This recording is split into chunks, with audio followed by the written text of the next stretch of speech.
Ladies and gentlemen, welcome to day number 3 of the PlayerUnknown's Battlegrounds Gamescom Invitational 2017. My name is Sims, and joining me on the desk once again is Lauren Pansy Scott. And boy, oh boy, do we have a day in store for you. We are now moving into duo first person. I think it's fair to say, Lauren, we're both very excited about this one. I've made it no secret I like my first person perspective, all right? I'm a big fan of it. We've seen some great games thus far, but for me, this is what it's about. This sort of setup, this environment, this first person perspective. So yeah, I'm super excited for today. There's going to be a lot of changes. There's obviously going to be a lot of differences compared to third person. You're going to have to be very, very aware, know what's going on, communicating with your teammate, and just overall really watching your back. The bigger question is, once again, we've got 80 people in there. We have 72 people that have been invited, but then we have another 8 people that have qualified from the floor. Another team who actually was here yesterday and who did pretty well. That's the form of Mazzarini and his partner. The bigger question is, once again, Lauren, can we see another invited team win this? Because that team yesterday, which was Sweet My Baguette, if I'm not mistaken. Yeah, I just like hearing you saying that. It's pretty good, and it could be an innuendo. Who knows? Who knows? Who does know, indeed. Now, the bigger question is, can one of these teams just turn up out of nowhere and take the win? Look, I've been looking into some of these teams. They obviously take part in the kind of online tournaments as well. A couple of them certainly very established. The vast majority I looked into, they're all hitting well within the top 100 duo players on the EU servers. High elo, 2.8k. They're very diligent. Mazzarini's pretty one of the lower end players out there, if I'm honest. I'm a big fan of Mazzarini. I've known of that guy for 10 plus years. I used to play COD 4 against that guy and with that guy, so I know what he's capable of, but the others are what we need to look out for. Okay, really quickly, we'll just recap some of the action that's been going down. Obviously, we saw the solos event take place on day number 1, and that was claimed by Evermorph and 4Entro. And then yesterday, we saw Yuki and THC. That was from Sweet My Baguette, and they cleaned house, taking first place. Again, we've got more people in this. There's 80 players, $62,000 once again on the line. Cool, and I just want to clarify the tiebreaker rule to address basically the issues from yesterday. First of all, I think, apologies for the confusion that was caused by the leaderboard that was shown on the stream. I think that was a big point there. And we have a ranking system that looks at the total kills and placements points respectively, right? These points for the two were the same. So Bosphorus and the Cloud9 guys, they were head-to-head on that one. So we looked at the last match ranking to determine the tiebreaker. That was the final third point of the rule set there. Yesterday, the leaderboard was not actually accounting for that last game played, although the results were recorded, so we were aware of this. And basically, this creates some confusion for the viewers, for us, and we missed the chance to explain on the stream. It was pretty manic. I think me and you both realized that one. The leaderboard issue has been fixed today, thankfully, and it will be showing the complete, accurate representation of the standings. And obviously, as ever, we received the feedback on this rule since last night, and the Blue Hole team are well aware of it, looking at improving and going forward. Again, just wanted to get it out there, because I know, you looked at it, you went, what's gone on? But obviously, there it is. That's the best way I could explain it to you guys. Again, the rule set is available online on the qualifiers page if you want to check it out yourselves. But all in all, hopefully that gives you guys some clarity, and we can kind of move into today, and I can get myself excited for what we're about to see. Look, he's excited. God, that's sexy. I am glad you've gone through it, because honestly, I think this is the kind of same scenario we could potentially meet in today. These teams and these players are very evenly matched. Like at the end of the game yesterday, we were looking at each other and said, this is going to be close. No matter what happens, that top 3 is going to be exceptionally close. And we do have a lot of people in here, i.e. Break, TSM, the rest of the guys out there, many players on Liquid. They love first-person mode. They play this. Since it's been released, they've been like, okay, we know we need to play third person for the competition, but you see them streaming. It's first person, first person, first person. I love my stats, right? I'll sit there on that pubg.me and check my own stats, and I was loving that for the third person. And when the leaderboards weren't put up there yet for first person perspective, my stats this season are atrocious. Oh, they're appalling. So I've simply not played third person since first person was there. It's the skill set that I really enjoy personally. I like the way it works mechanically. I like the way it changes the aspect of the game. I'm going to break that down in a bit. But there's a lot to be discussed about this and a lot to be seen. Again, touching on the players who've just come into this from the qualifier. I'm looking at Roms and Sigsy. Those guys, I think, are going to be doing very well here. That could be completely proven wrong. Mazzarini might show up and I don't know, show me something that I haven't seen in a while. But yeah, these guys are very good. But yes, getting into the third person, first person perspective. It's a big hot topic. A lot of teams here will still back third person, and it's completely viable. It has its very own skill set. I don't like saying one's better than the other. It's very much personal preference. But I think we'll be seeing a lot more engagements here because you can't negate them. You're kind of forced to play into the fights.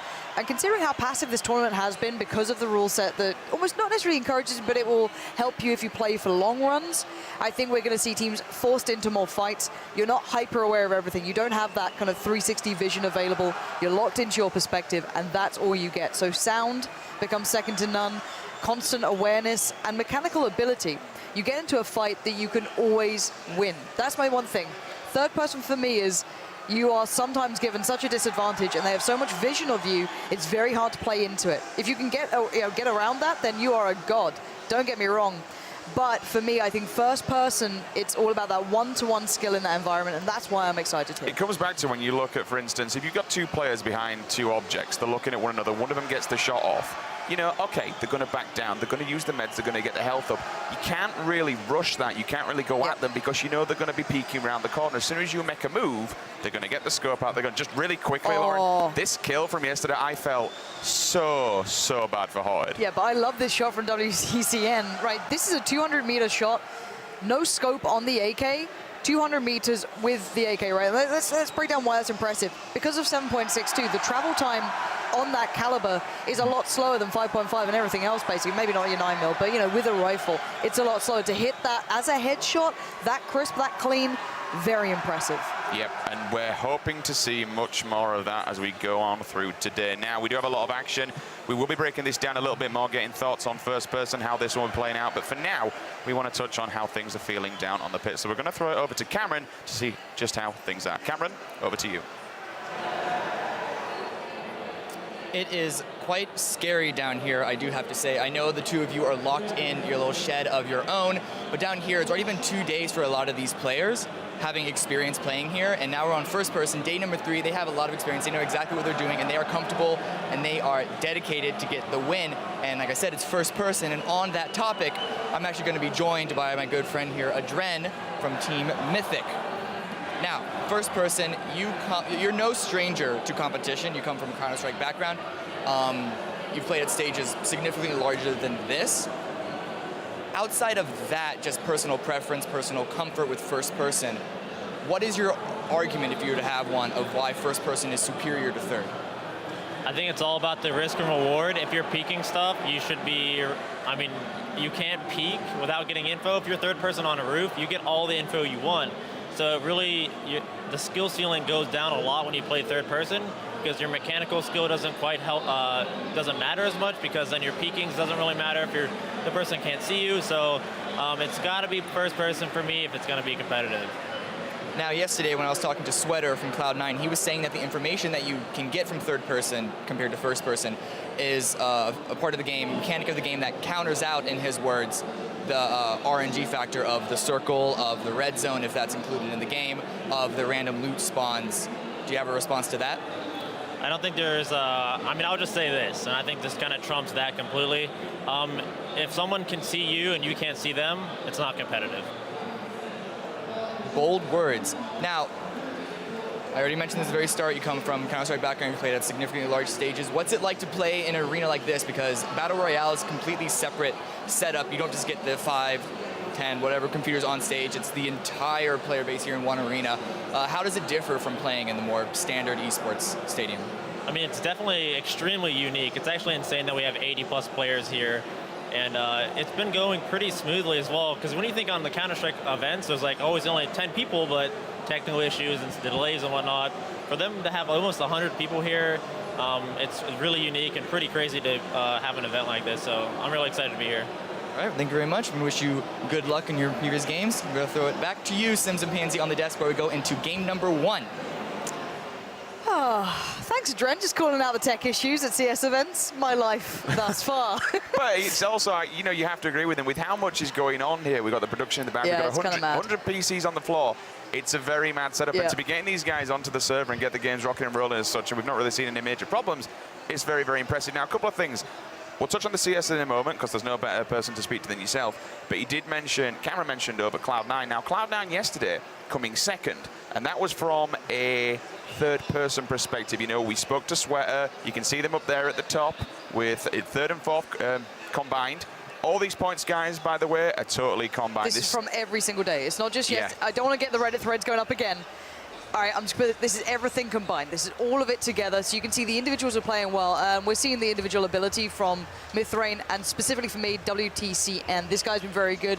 Cloud9, though, the swing back that they've had, day one, they were nowhere, I've got to say. They were very quiet. They were, you know, we're seeing the snakes. We're seeing the snaky snakes. Is that a snake? We haven't actually seen the Field of Wheat finish, so, you know, that could be today. First person in the Field of Wheat. What is happening? That's my idea of how. Please stop. Please no. But anyway, going back to these rankings, in the long term, these mean nothing as such. This is just a visual representation for you guys at home. You know how things are doing. But going back to C9, it's whether or not, okay, they're now moving into first person. Can they carry it over? You heard from Sweater himself. It's not necessarily about, you know, going in for the win every single time. It's about the late game. It's about racking these points up, playing the game as such, and making sure you're at the top, which they did yesterday. We'll see, can they transition this to first person? We know they're not a big fan of it, but it's going to be an interesting one. Now, moving back to what we heard from earlier on, Adren on Counter-Strike and such, and moving on there, he thinks, okay, if they can see you, can't see them, not necessarily competitive. For me, I think actually one of the best videos that explained it very early on in this, when first person just came out, was Summit's video of him, you know, proning in a house saying, well, look, or, you know, a guy proning in a house will get all the information on you, be able to define every part of the situation. You have no time to respond and have an even fight due to no fault of your own, right? That was the big downside of it. So you guys can actually have a little, you know, think of that. I'm sure most of you out there probably watched it. It was top of the subreddit for a while. For me, I tend to agree. Again, the thing I really like is they highlighted the risk-reward factor. I think the mechanics as well that we're going to see coming out from more advanced players. One, the movement capability comes in. It's a higher tier aspect. Also, the jiggle peak and the wide peak. Now, these are things that are very intrinsic and very normal to CSGO. It's about baiting the shot, essentially, so you get the peaker's advantage. I'll explain it once we get into game a little bit more, and once you see these games playing out. Another factor is actually the Korean guys, Evermore, he switched up teammate. Yes. He switched up who he's playing with, so that's an interesting one. Now, for Entra, obviously, you've got two solo winners there, combined together. The question is, yesterday when you were looking at them, they tried to pull the same taxes off Lord. They tried to do the same thing, which was split off and eventually coming late game. Yep. In a few of those games, though, we saw one of them, Liquid, shut that down. They saw exactly what Evermore were doing. They picked him off on his own, and they completely shut that down. So that strat didn't work. The bigger question is, will it work in first person? Will they be able to dive off as such and split up? Because you do need that person in the back. You do need your teammate watching every corner. You need to be working together, communicating, making sure that you're both working as a duo. Yeah, it's as much as you do have to keep your head on a swivel in this game, it becomes even slightly more limited in first person because you can't look all the way around behind you, right? Third person, you can look around everywhere. You do need that teammate to complement and supplement you very well.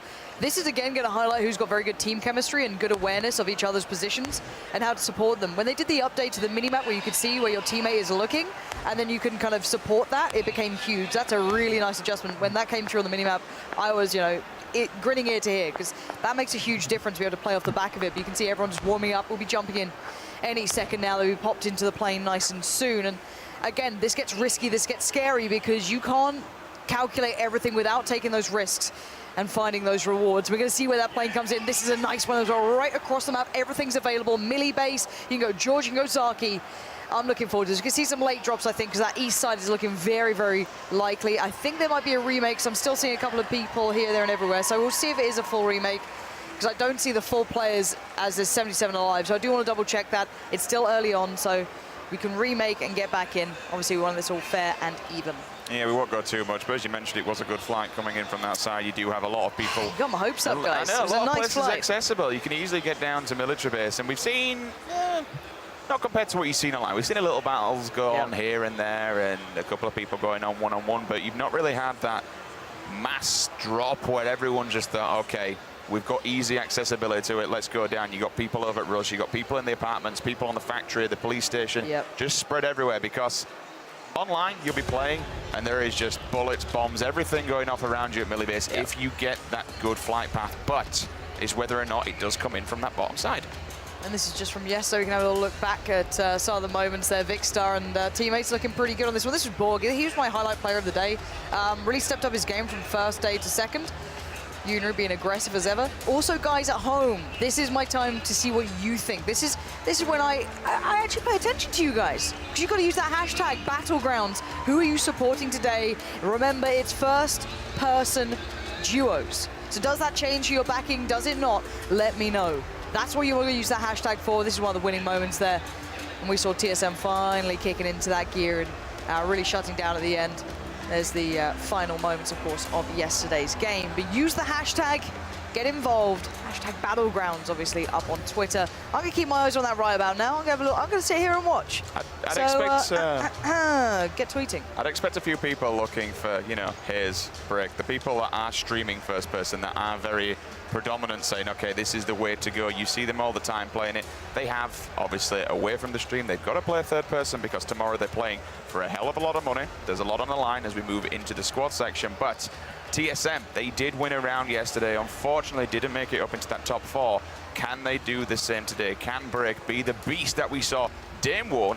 Game number 1, I think he racked up 11 kills in the solo in the end. Yep. It was pretty madness, and he had an absolute stormer of a game. But again, you can see on the screen there, Ollie and Hayes, 2 people that you definitely want to be watching out for. And right next to them as well is going to be the Luminosity guys. Ninja, another person that will highly, highly rate first person. He comes from the first person background. He comes from the same background that I do. He knows exactly what kind of needs to do. The console one? You had to do it, didn't you? You had to do it. It's nice that you're coming over to the real world of gaming, though. Well, I'm just going to put my headset down now and just let you roll with it. Throw me under a bus like that. Thank you very much. Look, it's, you know, it's okay. We'll forgive you, and it's only won't taken forget. how many years to do it? But no, we are just remaking as we speak. I'm looking at the hashtag once you guys in Twitch get involved. I'm seeing Mythrain support still there. Break's getting a lot of love coming in.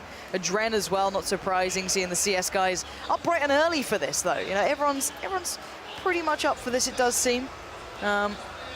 Look, you can spam Twitch chat all you want. That doesn't count. I'm not going to read out any of your support there. Get on Twitter and use the hashtag. You've all got Twitter. Use it. There's a really nice giveaway going on in the background as well. I think yesterday we're touching on something like, well, I don't know, it was a ridiculous amount of people who have entered. Growing all the different accounts as well, so we really appreciate it. Make sure you're following them on social media. Make sure you're liking this channel as well, because this has been growing at a very exponential rate. Remember, everything that you want to be showing today, any clips, any highlights, any kind of comments or whatever, make sure you use that hashtag. Right. It's on screen right now. Pansy's going to bring getting into it. Here we go. Feel so, Adren and Anger getting some love. Andy as well. Vis, I support Pansy, so thanks. That's great. Vic Star. Who else have we got? Break, Team Liquid. The Liquid fans are coming out. That's not too surprising. Liquid have been looking good. They've been consistent. That's what I've got to say about Liquid. They are a consistent factor. I wouldn't say they're the highlights yet. I think they've got some very capable players, but for me, they're the guys that always seem to be there. They're never going to be, you know, completely underperforming. Scoom had a banging game the other day. When his teammate went down, it was moment early on, just to keep surviving all. And it wasn't even just kind of moving away from everybody and just camping, so to speak. He was literally still being aggressive, still racking up the kills in the kill feed and making his way to the top of that charts, and it helped him out. And fair enough, they didn't win it, but they were still mid-tier, still racking up the points, and that's kind of been the story for Liquid so far throughout the solos, throughout the duos. Keeping, as you mentioned, just being consistently up there in that top 10 area. And today, again, you can see them on there in the left-hand side of the screen. Stone Mountain Stody getting a lot of support coming in. See, I like seeing this. I do like it. It seems like as soon as one person says it, everyone else gets through. Gassy Llama, the combination, has some good support. So yeah, it's nice to kind of hear that, though, that people are actually getting out there. I know a lot of them are actually one of the guys who are coming through the open qualifier as well. There's a lot to be said about those guys. There's a lot of talent, and I'm glad to see, you know, obviously this is still very early in the lifespan of Battlegrounds. I think everyone's aware of that. And this is still that kind of balance of you've got some competitive players here, you've got some influencers here. So the skill disparity is certainly pretty apparent on occasion. Not in the bad way, but and I like the way the open qualifier is bringing in some fresh blood too. That, you know, down the line, I'm not gonna lie, I'm having teams asking me daily, like, who's a good player, who should I pick up? There's no better opportunity than coming to these events and proving, look, I'm willing to make this sacrifice to come here, you know, pay my own entrance, do all this myself, because once if I win it, and we saw that just yesterday, walking away with a huge chunk of change and your name out there for everyone to see, going, all right, these guys can handle it against people who've already been picked up by some very impressive orgs. Well, we said this is like the perfect ground for, you know, scouts to be going out there and trying to find their new teams, their new players on there. It's a bit... We're not going to say that these people have been picked just because of the stream. There are people on there that have made a name for themselves. They've been doing this for many, many years. They know naturally they're going to be talented, very good at this. So they have now been getting the organization on the back. They're wearing the shirts. Really quickly to recap our qualified teams so far, we have Copenhagen Flame. That's going to be Avenger and Pony Rider. Heard a lot about them, actually. People have been backing those guys. That's an actual Danish team, I believe. Yep. Moving down, Team Legion, it's going to be Sigzy and Roms. You mentioned Roms earlier on, Lauren. Both of those players have played within the top 100 Euros and top 30, 2.8k ELO, roughly around for both of them. Very, very good. The Kings of Sosnovka, Mazzarini and Spatch, they're returning again. That's the same from yesterday. Now to be back-to-back, that's impressive. To qualify twice. I was a little disappointed we didn't see more from Mazzarini. I always put a high standard on him. As said, he used to play for Power Gaming. He's one of the prolific names out there from many, many years ago. Has a lot of experience. I'd like to see him a little bit more into this because I think he can. His teammate did very well, and I wasn't too aware of him. And then finally, we find ourselves with Wildcard Gaming. That's going to be Geis and Jimmer. Just really quickly, Adren, before this, been no problems, been no issues whatsoever. I'm holding him fully responsible for this. Well, to be fair, the only PCs that crashed as well yesterday were Lex and Floms. So it is CS players. Like, we've got a problem. We touch things and they just break. So there's not much more to be said about it. But what about you then? I imagine that you prefer first-person perspective, do you?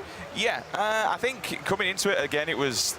I don't necessarily have the background that you do with this scene and looking at it from when it's been Armour and you know, going through all the reminiscence of it, so to speak. But coming into it, playing third person, yeah, it was fun, and I just instantly was addicted. Like, this game is ridiculously addictive. I honestly have a problem, and fear my wife could be getting rather annoyed at me very, very soon.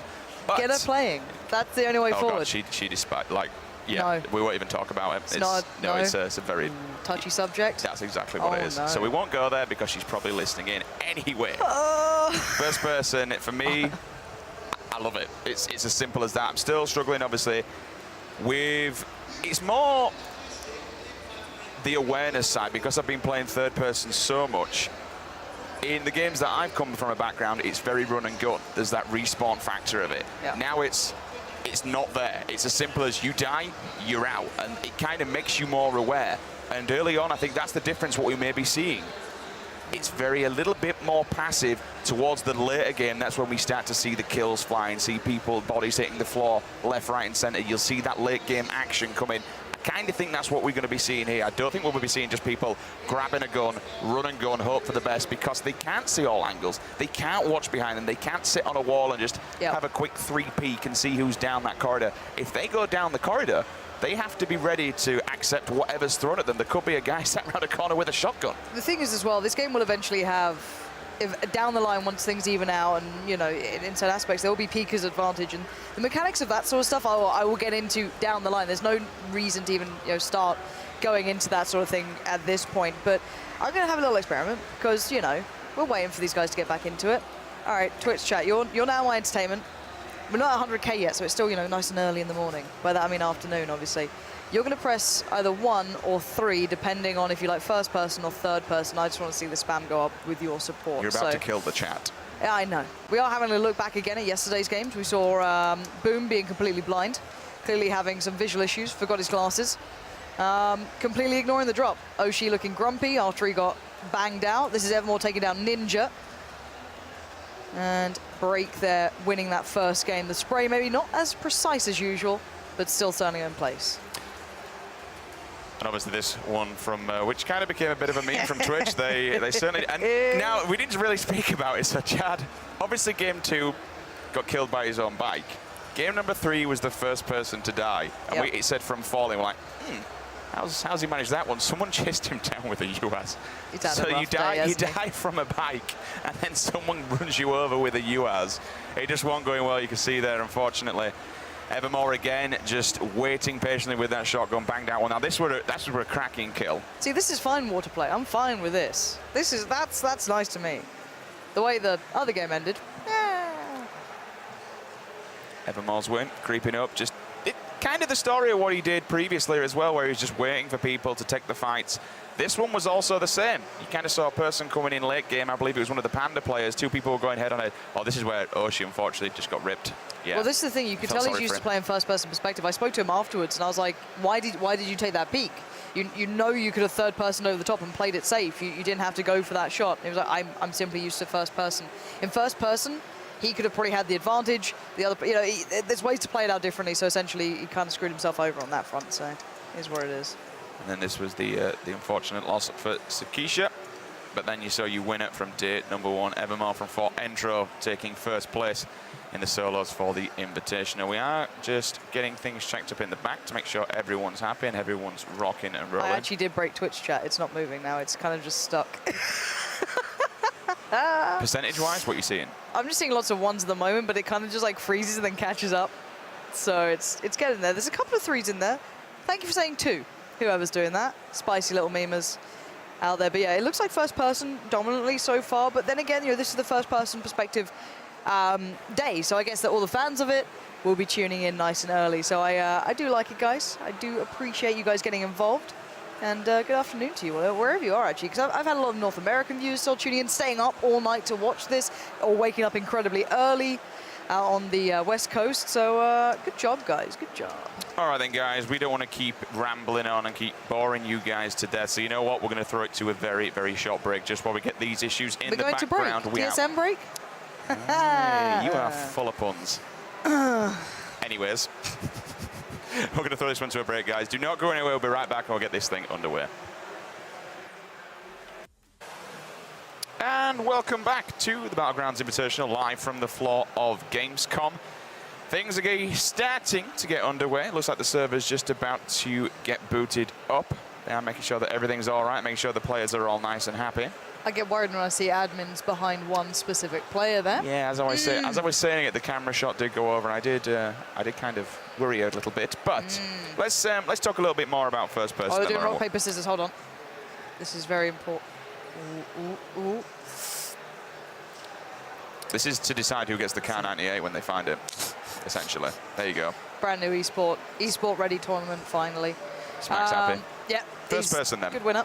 let's talk a bit more. First of all, let's run through, because we do have some time. Let's run through the differences, Lauren, of first person to third person. Well, what it comes from you here. look through your eyes. As a player, would you not look through your eyes anyway when you look at the screen?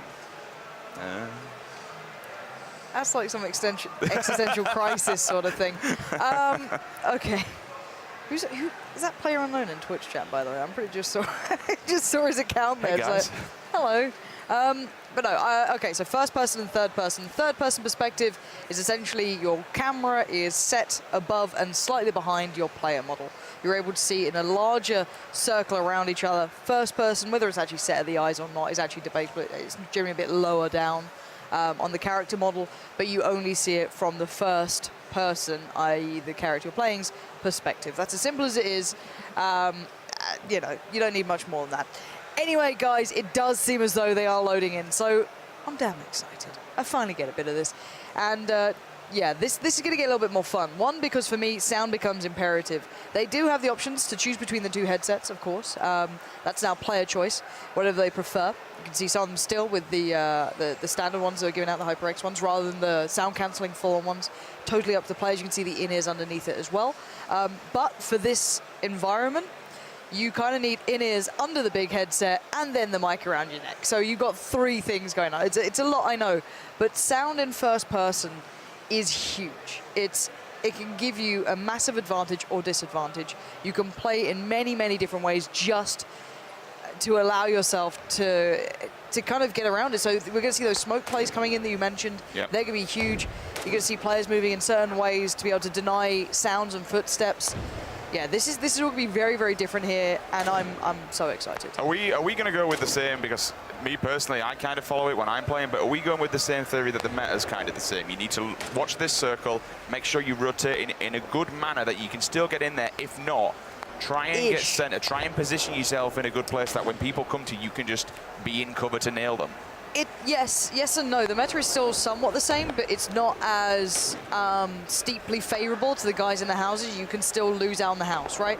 So for example, the meta is go to the central piece of the map, get a building, lock it down, third person out the window in third person perspective, just prone down and look over. And that's fine, that's totally fine, that's third person. It's not my thing, but it's fine. Now, in first person, it's still good because you have 360 cover, but you don't get 360 vision. So again, you still have to be incredibly aware. It does allow for change. It looks as though everyone's in. 80 alive so far. They're popping into that plane. And EasyJet is about to go flying on over here as we do zoom out. We need to see where that plane is heading. As we are going for some interesting views here. Okay, so is this a south cut here across it? Let's whack that map open so I can have a little look once we... No, are we?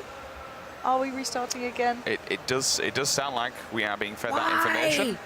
So we'll hold back on getting into this one. It's rather unfortunate. I'm still holding Adren responsible for who's broken jinxing it. Is that one of the noble guys? It's one of the noble guys. Yeah, and they said already, oh, you know, there's never any issues. Oh, it's so good. Oh, the players are just pulling out cables now just to be a nuisance. Sweet Jesus. Apologies, guys. We will be getting this one underway as quickly as we can.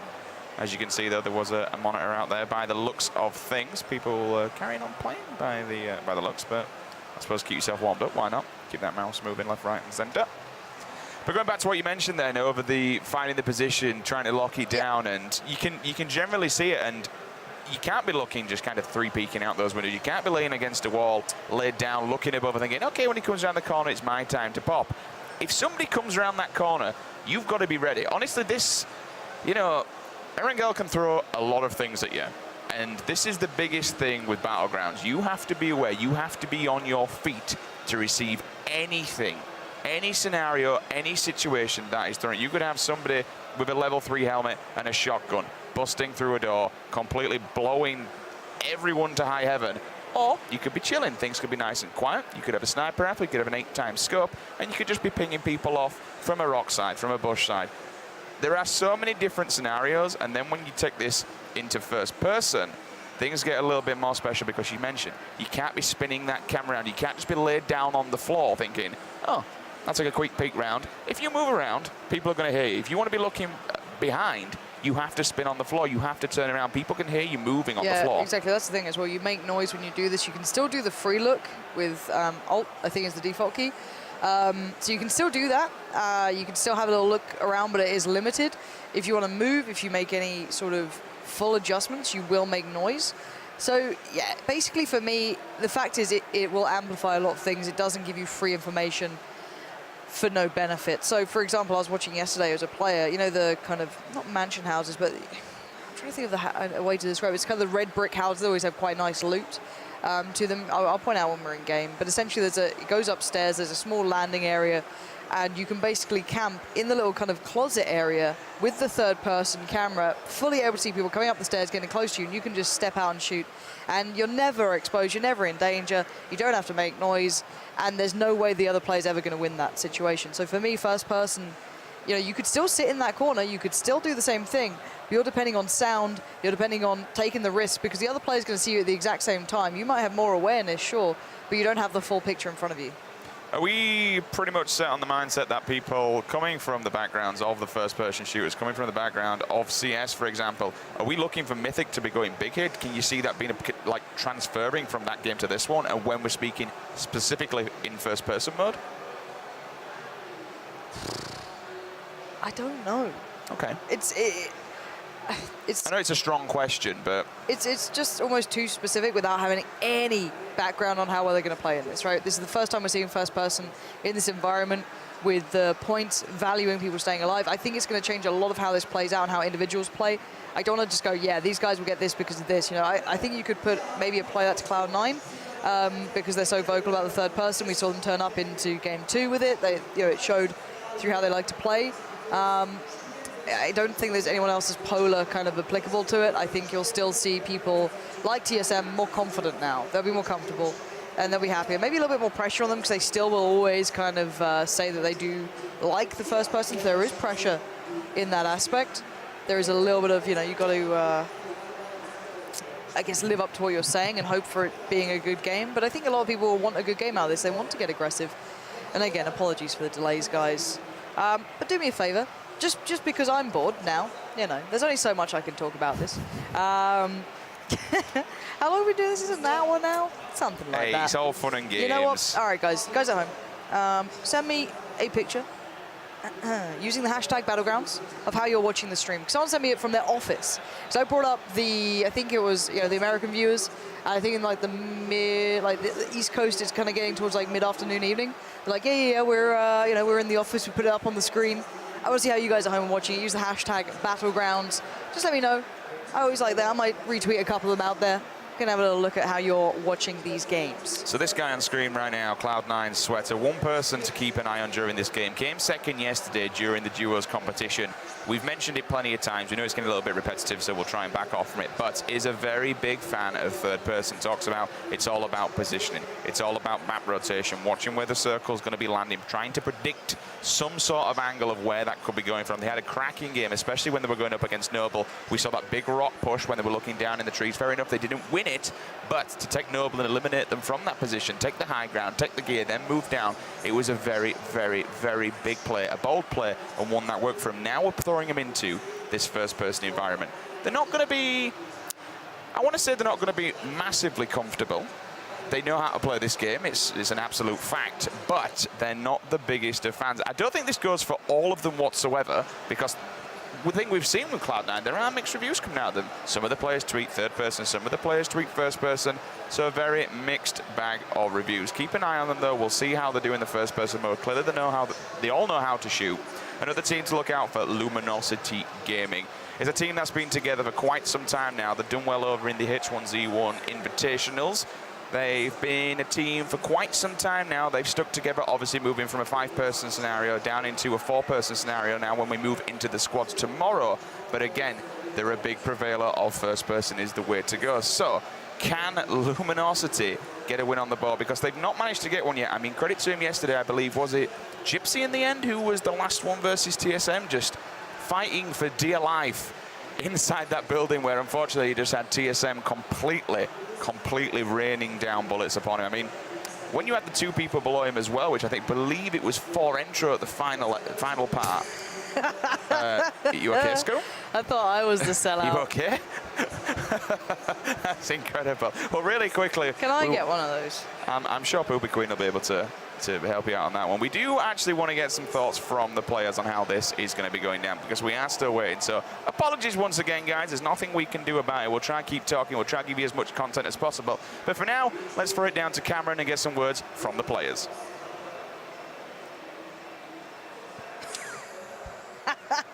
I played a lot of third person when it first came out, but so far first person has been my favorite mode. I have a lot of experience in first person shooters, and that's the game mode where I can feel a lot more comfortable being aggressive and pushing on people.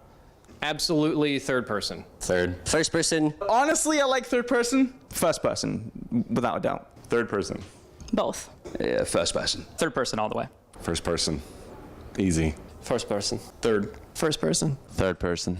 First person. Third person. Both. Definitely third person. First person. First person.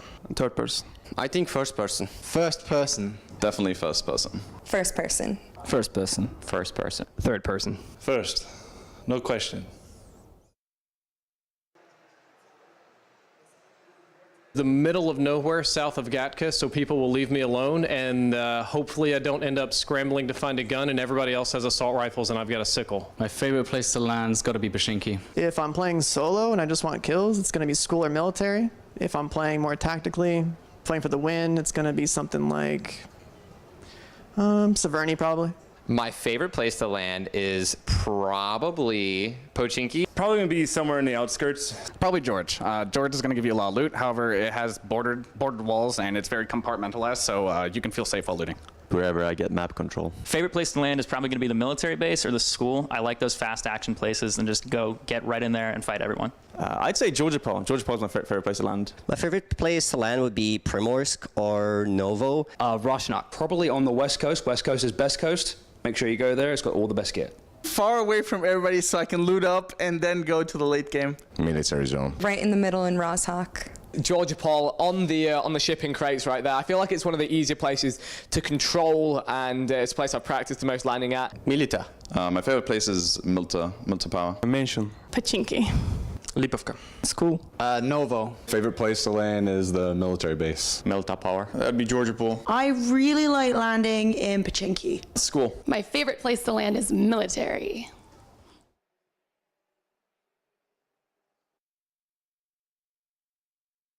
JP, 100%.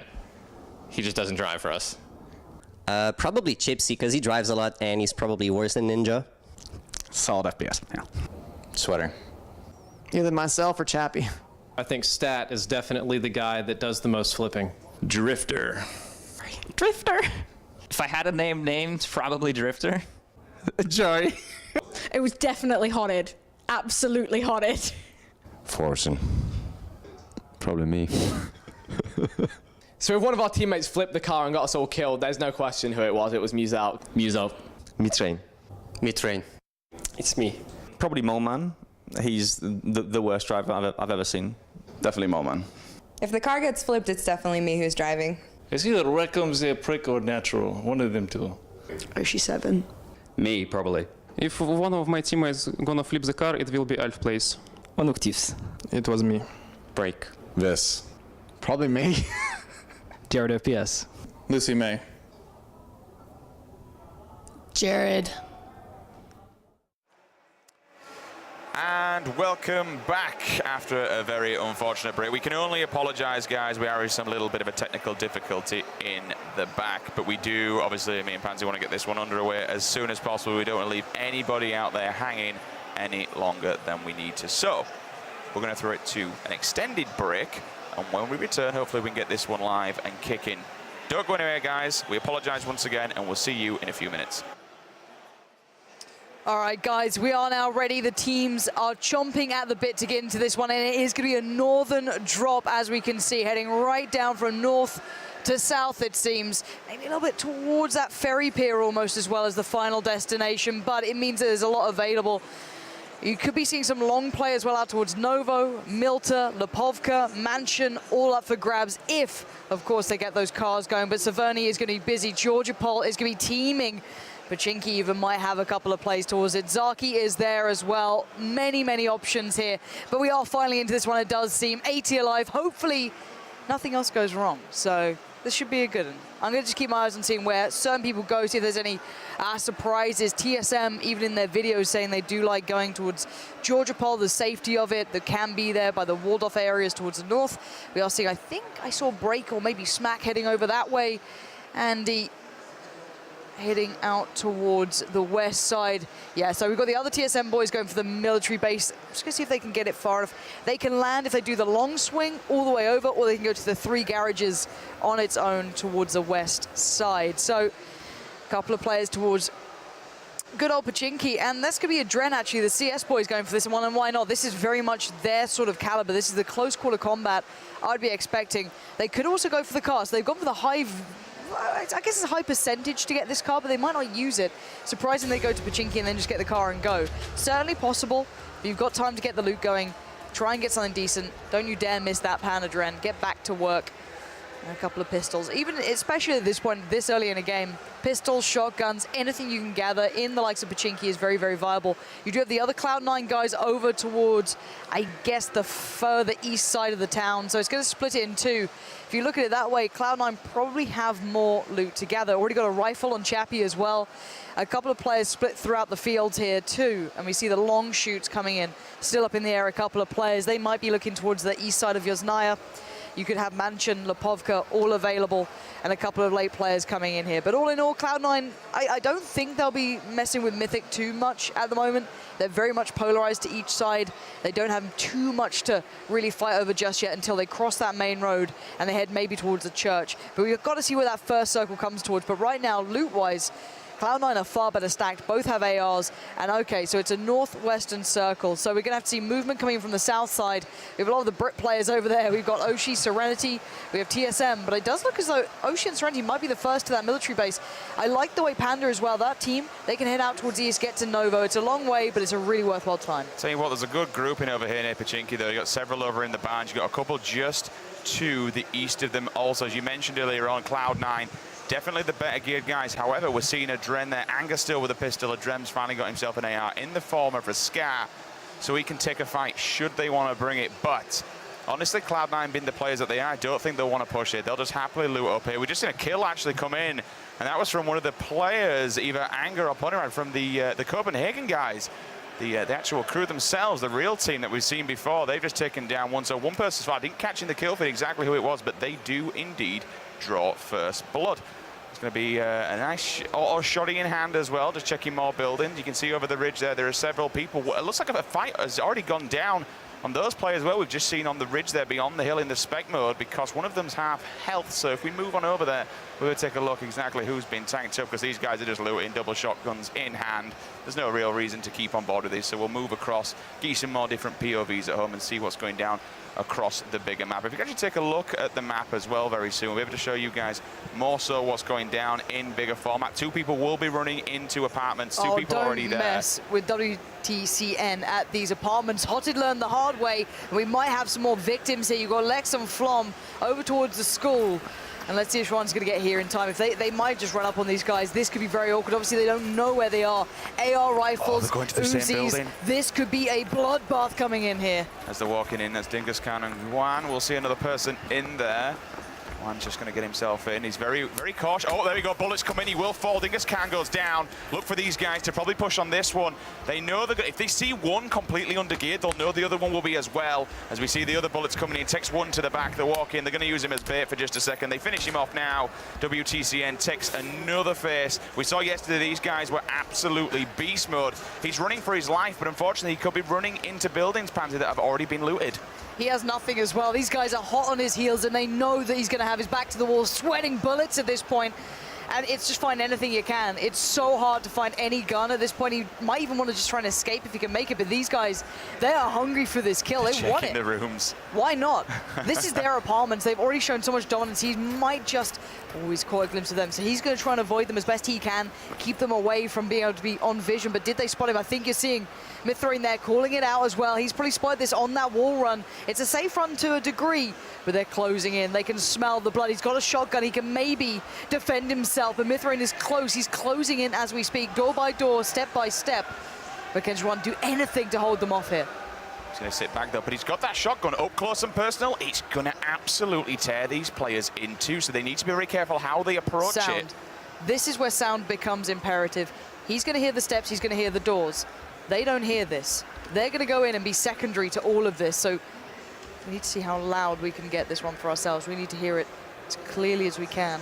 He's practicing the movement if they run in. He's ready for it. He's ready to take the fight. But then again, you've got a bit. He knows that these people are chasing him. He knows they're below him. He can hear them running around. We'll just wait on this one. We'll see where it goes. It might even be able to get you the spec mode up any second, so we can try and get the outlines of where the players are going to be coming. Here we go. Look this how is close it. they are. He set the trap. He's going to get nervous. You know your heart's beating as this happens. He needs to land these shots back to back. No. Are you kidding me? Go back.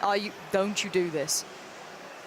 We need to wait. I don't care if there's other kills. I want to see if they check this room, or will he get away with murder? Surely they're going to check on this. He's hearing them so close by. He's practicing that left to right motion, waiting for them to come in, but they're not there. Maybe they don't think he's gone this far. Maybe they're starting to think, oh, he's left. He's surely got to have left by now. We haven't seen him just yet. And he's not moved as well, so he's given away no sound or indication that he's still in this building. They haven't. They've gone to the little outside one. They've gone. They are completely out, so for now, he's safe. Look, they've no idea where he is. They're crouching down. They're checking all doors. They think he's moved on. Now, this is the issue, though. If you're let's say you're the more alpha of the two kind of teams there, their looting has been slowed down. It's been annoyed. There's now just a player near you somewhere that you don't know where they are, so now it's going to be awkward for them to comfortably loot. They might just leave the area completely. But then again, this guy, he's pretty screwed himself. He's got a shotgun, bit of armor, not much else, and he's just sweating bullets at this point. just having to just be calm and just trying to stay alive. And as soon as he steps, he's worried they can still hear him. But 78 people alive here. This action's quite slow. It's still quite timid. And you can see the difference, though. These guys, I've got to say about the Bosphorus team, they are hungry for kills. They do chase it down. They're not going to be passive. They will go for this, and I like that. Okay, let's take a look at the map then. We've got several people down at Millie. TSM are going to have to do some serious work to get back up there. Spygear and Yamaton also down in Promos. They're going to have to need some moves. We'll bring that map up for a little bit more. We can talk about the bigger picture, try and build up this storyline of where people are going to be going. Obviously, these guys are just going to be checking buildings. Are they going back in for this? They want to know where he is, you know? And, I mean, fair play to him. You've got to be worried. But, shots coming out. I'm not sure if they've 100% seen him or not. That could have been elsewhere on the map. Too sure. There's a lot of noise around there. You've got Lex, you've got Flom nearby, you have Moondite and the boys there. They're still on the hunt, it does seem. They're not going to go away just yet. And I wonder if is this the building he was in? Doors are still shut. I'm not sure if he's still looting in this one. Shotgun to hand now, very, very viable at this sort of point. He's going to be checking throughout this one. Not looted either, so he's feeling comfortable. Picked up a med pack. Surely he's not here. Still danger around for these guys. And that's what you mentioned kind of off there when we were chatting away about dropping certain items at stairs or just leaving them as bait, you know, kind of putting some cheese out for the mice to come to. That's essentially kind of, if he doesn't pick up anything, what he's actually done. If you leave some of the gear there, I mean, he needs to get as much gear as he can. Last time we looked at him, he didn't even have a helmet. So if they come around the corner, they're going to nail him. But he does have a shotgun to fight back with.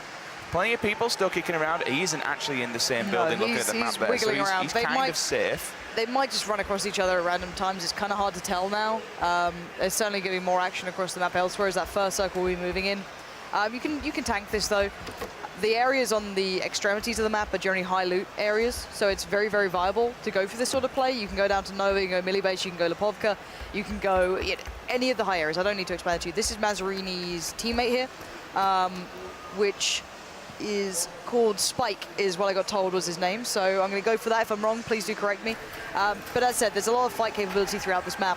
But the extremities of the map that you'd have to travel to, which now the Blues going to be working through, are high value areas. So you should have enough medits to be able to stimulate through it, so you should be fine. Moving in, plenty of cover, and they can just kick back for a little bit, keep on looting over here near the ruin side.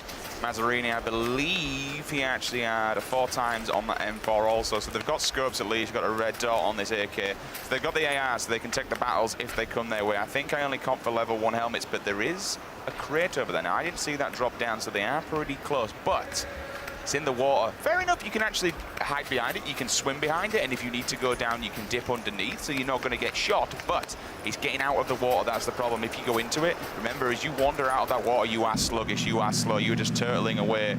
Hopping on board with Sweater's POV as well. Does he have his teammate with him? Pretty sure there are already players around this area. They're quite split up at the moment, but maybe they feel confident about this, and I'm not sure why. That early drop certainly included this area. It was basically polar above them, so shouldn't be too blasé. Nice driving. Sweater. But yeah, there's definitely players nearby. Yeah, you can hear him now laying a couple of shots down. I'm so certain there are players here, and there they are. They weren't even the group that I saw at the start, so there's plenty of danger in this area and not a lot of cover to fall to. So you want to get to that kind of, I guess, sanctuary as early as you want, as early as possible, excuse me, so you can maybe lock it down.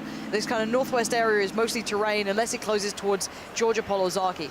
It looks like it was actually Yunru who was tapping him up as well. Steve-O's there. They are coming close together. Steve-O have actually got in the car and they're now getting out. Borg's right behind him, so they're driving together, but you kind of saw on the map, they're driving into an array of people. Looks like these people have some sound, have some information. Yeah, she keeps scoping in and she's very cautious. So there must be, you'd expect more people to be up here on this side of the map. But you need to be this cautious in first person for me. And this, this is on the other side. That, I'm pretty sure that's Vicstar's teammate on the coast. Yeah, it is. So they're very, very close by to each other. But this is what I mean. You have to be this aware. You have to be this meticulous in this sort of environment. They clearly have been making noise, because you can see there's been a buggy burnt into the water and very low HP on Vicstar there. So at the moment, they're going to be readjusting, maybe just swimming around. They don't need to commit to this. You don't want to die this early. There's no blue to pressure you. You just don't have much cover to play from.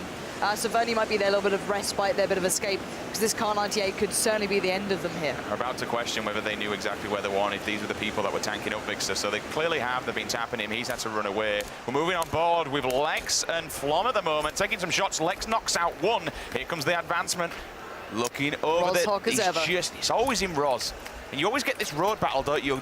People kind of tend to decide where they want to drop in, Rog. You can either go to the right-hand side, just up on the hill, so you've got the height advantage, drop back near the barns, or on the opposing side, near the water tower. Now, he's running in. Yeah. He knows that this person's going to be calling for help. But as soon as he gets there, they've got to be careful because they have They're going to make a run for it. Yeah, they are. And you're going to see Vikkstar and the boys making a run. He's going to try and get out of here, but we know the buggy is pretty deadly. His teammate's not in it yet. He's making a lot of noise and not staying still. This should be shot to a landing, Flom. That should be every day of the week. What is going on? They're going to try and get away from this reset the fire as best they can, but the player on the back is always vulnerable. That 4x can still connect shots, get the crouch going. He's still standing in this one.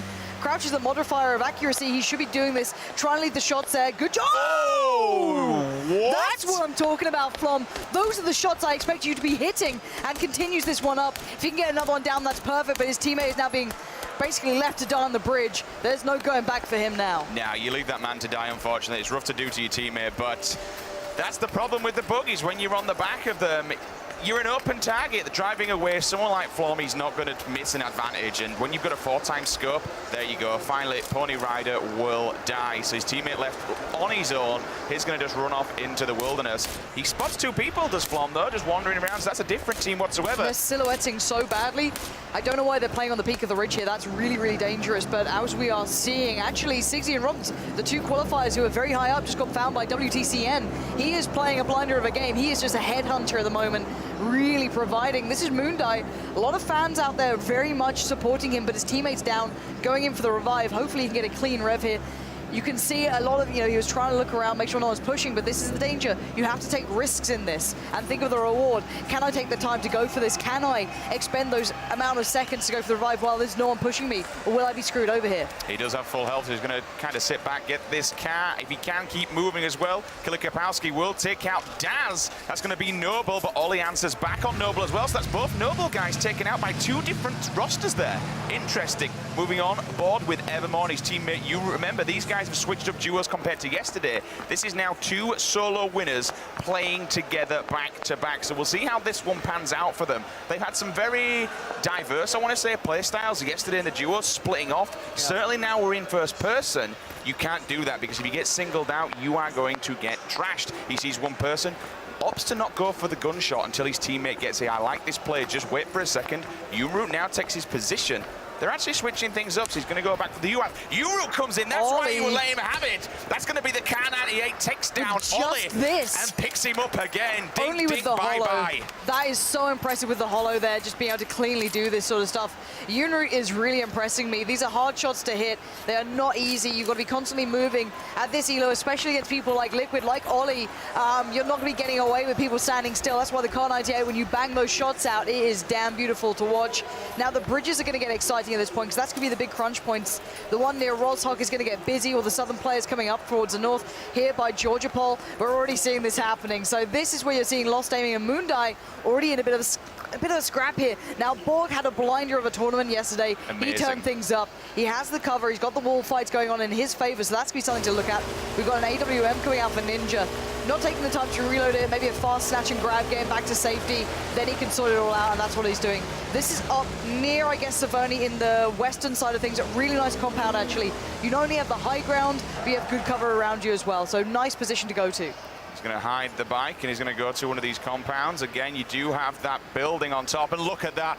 That is incredible. He didn't have a scope for it, and as soon as he goes into this garage, he finds himself an ACOG. Just looking back really quickly at that shot. Now, this was an amazing play because Evermore said, okay, I spotted these guys, but if I shoot them, they've got a chance to just run away, which is what they would have done if he wouldn't have got that kill straight away with the AR. In fact, he actually called his teammate.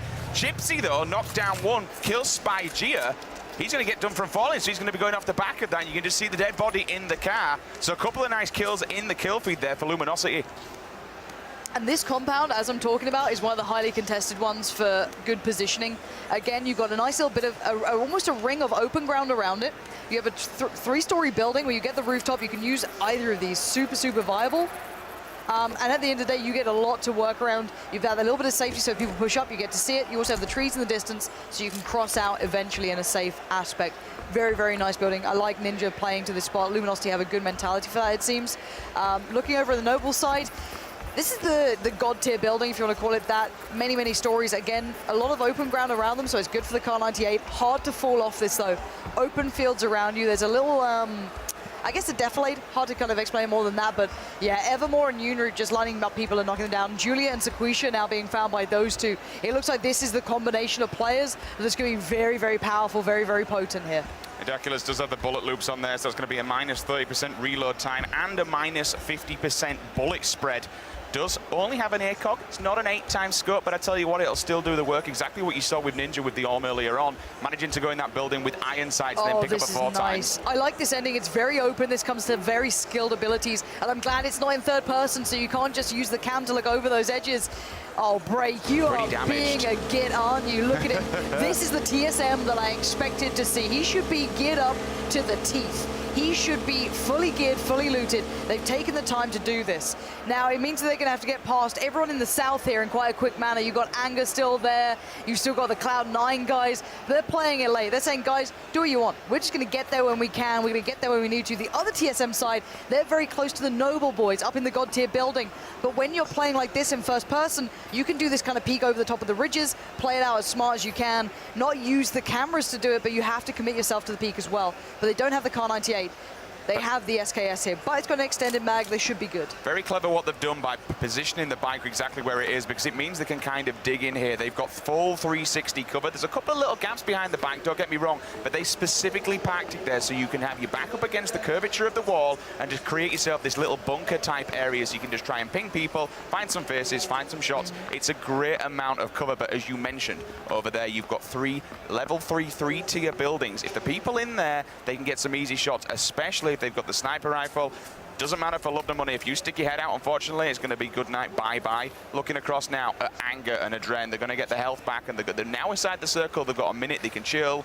I don't really think there's much time to loot. He does need to get himself some kind of scope on this gun, even if it's just a red dot, because we do know how much of a kick the AKM does have. We'll have a look on the map as well. They do have people just in front of them, so they have to be careful. Meanwhile, Stoda's POV, that's an 8 times on an AKM. This could do some very nasty damage. Yeah, but look at the minimap right now. There's another team watching them, and there's a really nice spot on those ruins just in the corner. It's got full 360 cover, and you can peek up above it. Not as good in first-person perspective as third, but still pretty viable. This is where actually we saw Evermore and Unroot destroying people. So maybe we've got a couple of teams trying to close in on them. They might have already moved, not too sure where they've gone to now. But here comes this. You know, it's all going to be taking buildings, trying to just get through the terrain as best as we can. Mahopawanga and his teammate as well, they're just going to be chilling for a while, but they are a little bit open and exposed. Fair enough, they do have the height and they do have the curvature. Oh, Ninja spots him. Is that going to be Unroot from earlier on? Because they did have the car, so they may have drove off from it. He's just checking, making sure that you can't see him. Just dip below it. 4-time scope, moves to his scar so he can tag it up. Looking to try and take out that tire so they can't drive away. Hits the target, and now making sure. But again, compared to where the car is parked, he can't see anything beyond that hill. They can just dip down low and run away if they need to, because if he tags them with this, that AWM, it's a disgusting weapon. It well, just 132 destroys. damage, rips through everything, can get through level 3 helmets. Obviously limited in the amount of bullets, and that's good. But I think that was Mazzarini's team who are backing away from this. They don't have the ground yet, it is. So, not a bad plan. Try and find somewhere else. Maybe go to the plane crash. You can still see the Ninja's hyper aware of this. But you've seen a really good building here, so he doesn't need to move too much. The other good thing for him is the fact that he has the level 3 helmet, so he can just pick. Oh, someone getting a bit tasty over on the wing of the plane there. Spike's going to happily say, I'll take some pop shot, you sunshine. Well, he's got level 3 helmet, level 3 vest on Spike here, so he's in great position. M249 not loving it, but you know, the gun is pretty beastly. Lex now caught in a predicament, and you can see the other players, just, you know, the ones who've been knocked out already, and Kirby Llama, they're finding Oshi 7, so he's been taken out. He was one of the original players over at the military island. Lex moving into where we saw Noble and TSM. Got his hands out, not got the gun out there, trying to move as fast as he can. I don't blame him, but it's a little bit scary now. Jared this time makes it away from the bikes, but he does have the blue on his back, but he's fine for now. Single fire on the AK, not sure if that's what you want him. Maybe it's how he likes to play. Maybe it's his thing, but here's Interrogate. There's the Noble boys. They're watching for this push-up. This could be TSM, this could be Lex, this could be either of them. This could be game over if they stay still for 1 second. This is why movement is so imperative here. The kills are coming thick and fast, down to under 60 now. Taking his time until he has the perfect shot here with that scar. are. And once he does, he'll unleash hell. But I tell you what, he's just waiting, so they've got no one else to come. There He it is. spots the target. You see that blood coming in. He's going to finish that one. That was somebody Beautiful else. Control. Potentially could have been his teammate. Unfortunately, that also gives the advantage for his teammate now, who is still alive, to be able to run into cover. But you could see him. He was prized. He was waiting just to get to that right moment when they couldn't dip behind the rocks. Still in the kill feed. Chappie will kill one-shot girl, so she goes down also. That's from the M16. Big battle going on at this little shack, though. I'm not entirely sure how many people are up there. I think there's also maybe an angle that Ninja's got one on. So you're looking at Jared here, he's not doing the wide steps or the jiggle peaks to bait the shots out, which is a bit of a problem, but actually looking at this one, losing out on your team, it looks like that player is very, very diligent, but he's all alone. He's using the area around him, even in first person, peeking up and over from the shed, but yeah, I want Jared just to get involved, and there's no scopes actually put on the M416 here, which is a bit of a problem, it seems. Obviously on the other side, they do have at least a 2-time, still on single fire, stimmed up, but the longer this fight goes on, the worse it gets, but his teammate is flanking, which is one benefit here. So this could be a big move coming out. Keep the attention from the player on the rock, just letting shots fly. That's from Jared. The teammates up towards the other side of things, so they should be able to close in on that one. Seeing Andy over here, kind of in a bit of an awkward spot. Needs to move soon as well, 28 seconds. He did see previously on that last player's POV we was on, he did have the double stim. We're looking for him to try and close that door so he could at least heal his teammate rather than being an open target. But talking about the AWN, 132 damage per bullet, 910 initial bullet speed, 40,000 body hit impact. That gun is an absolute monster, and it's so everything just kind of came together for Ninja, finding that top 4 times in that building as they went to it. Meanwhile, in the kill feed, a couple coming out from these guys, Alf Players and a Nucutive. Takes down Stevo and Killer as well. So this is going to come down to who has the buildings in this next circle, because it's not going to be a big circle, and there's a lot alive, and this is a lot of open ground. A lot of high ground play is going to come in. So the Noble Boys have basically won the fight against Mythic, but you can see that Luminosity are watching. This is a very hot spot for high tier players, because this is where the good cover is, where the good ground is. That's where you're seeing the crunch happen here between most of the higher tier ELO teams and so forth and so on. Nice approach from Luminosity to keep their backs in mind. A spot of a player, single fire comes out, going to take the time on the tap, and he gets the job done. That's lovely work. I don't think that's even him who got it done, but did enough damage to the teammate to get a couple of the shots through to do enough. Still, checking for more. He knows it's only a knockout, so he knows the teammate is close by, just on the lip of the ridge there. But the blue is coming in. They've got to just crunch in a little bit, and waiting on the other side of that ridge will be Noble. TSM are down, breaks knocked out here. I don't think he's going to be able to get the revive on. So again, this is a really awkward predicament. Oh, again, Vis avenging fallen teammates left, right, and center. Not going to let him go down without maybe claiming something back for it. And he takes out his teammate as well, so that's Vis taking 2 faces. The Noble guy still inside this god tier building, looking over at Panda. We got 117 and Obang here. They're on the hillside. They're all kind of dinked up. Panda will finally be taken down. That's the M16 doing its work. AMPR also takes out Avenger. Obang does take one out on Break. Break obviously falling outside that circle center there, so he will die from the blue. Stone Mountain will also die from the blue. Everyone now starting to fall. Evermore takes out Scoom with a headshot with a Kar98, so he lands that. 33 players remaining. Make that 32. Jeez also finds Anti-Tinkerbell. Now it's all kicking off. Now this circle's starting to crunch people and really do the damage. Yeah, let's have a little look at the circle if we can, whenever we get a second to wait, because you've got to see where it's moving next to. Obviously, it's not going to favor the God House. A lot of players dying out of the play zone, it seems. That people, again, if you're hesitant, if you're taking too long to get in here, you're just going to be easy pickings, and there it is. Stay in the blue too long. These guys have everything they need. Oh, great positioning for Spike here. He should land the shot. He's going in with the M249, sprays him wildly. That's a good connection on the second. That's the shot you want. Evermore is down. They have been destroyed. Yunru and Evermore both get picked up. The M249 ringing true. Mazzarini just here for the ride, sitting in the backpack of Spike, who is absolutely geared up. 3s all around, and we are seeing Noble now under pressure. TSM starting to pick apart players, but they should be able to get the revives here. There's fallback potential. 38 seconds, going to go for the revive, safe from most angles, and look at this. There's only really one building left in the next circle. Xeon's already in there. You've got Hayes in there. Cloud9 boys being the patrollers, basically on the very precipice of where people can push in, and not this side of Cloud9 either, the other team. So we'll see what they can do here, having to work their way in any second now, past the God tier house, past all the other players. This is going to get very, very tough. You kind of saw him with that M249 doing some work. I mean, don't get me wrong, it's not the biggest bullet pack when you look at how much damage it does. It's 44 per bullet as we're saying that, Ninja takes out 2, comes in with the Scar, seals the deal. Borg knocks out TSM. Vis in the kill feed also. We're still on board with Ninja with that Scar, the silencer, and the ACOG. Still got the arm in the back pocket, so looking to do well here. He's double stimmed also, so they can get on in, but he's had to leave Chipsy behind, so now he's a one-man band. All of a sudden, Chappie, we're going with his POV, seeing 1 to the left, 1 to the right. We'll tag them up, so at least push them back. Try and make some groundwork here on this hill, so he's got some cover, but Pansy, he's got the blue on the back, and it's crushing him fast. He's doing the smart play, though. He's still got a bit of the slow side to work with, so he doesn't need to instantly commit to find his route early. But as soon as you peek up and over, he's against his teammates, and Sweater is there grinning. Great shot from Solid FPS, though. That lands perfectly, but he needs to move. There's no revive in sight. Does he take the shot with him? He does, but now look at his HP. He needs to get in. He has no time to do anything else. Heals straight away. 4 seconds on that, and now we're down to 14. Noble have their backs to the blue, which is good. They've got a bit of cover. Let's take advantage and look around, see where everyone is at this point. Whitey's still up. He was the man making love to that camera earlier on, giving us all a beautiful look at things. So he's got, again, back to the blue, very close to this. He's got the slow side of the circle down towards the southeast, but limited cover, only the dip of the hill. Certainly usable, but again, you're shooting in a very awkward predicament. AWM still in the hands of Ninja. He's going to have to go past this building that will probably have players towards it, or at least traversing through it, hearing these shots. And he should be fine for now, but yeah, lots of players behind him. He could go for an early play down through this if he wants to, but it's very risky. We will stick in that mode for, Mazzarini. Hayes, does he know he's that close to the 2 players? There's 2 players right behind him. That's unbelievable. He's playing the other side of the rock, basically, proning down, listening out for steps here. And Spike's going for the revive, and I'm pretty sure there's a player right next to them. Yeah, it is. Oh, but what a turn from Spike. Hayes just got decimated.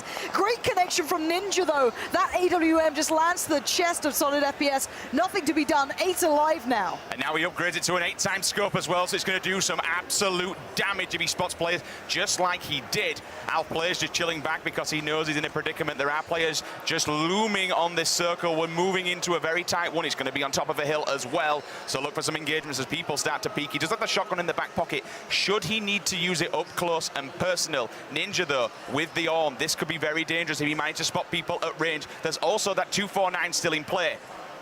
Ninja's just a solo warrior right now, and he can do it. He can pretty much be the downfall of most players. And oh my god, they just turn around and see him at the worst time.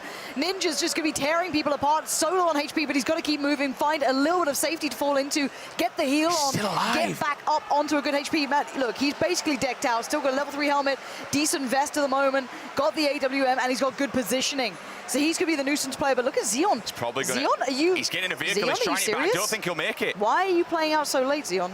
The amount of damage it does, it's going to take him out. So now we're down to 5 live, 2 squads, and Ninja the solo. 1 squad already inside the circle. Mazzarini and his teammate, they're going to make the way there. Ninja basically, he's going to come in at the last second. That's what he needs to do. While both teams are going to cooperate at the top and come together, he needs to be that person who comes in and picks them off as they're arguing. Yeah, he has to be the solo player. Basically, ignore everyone else, play it for the last one, let them fight each other.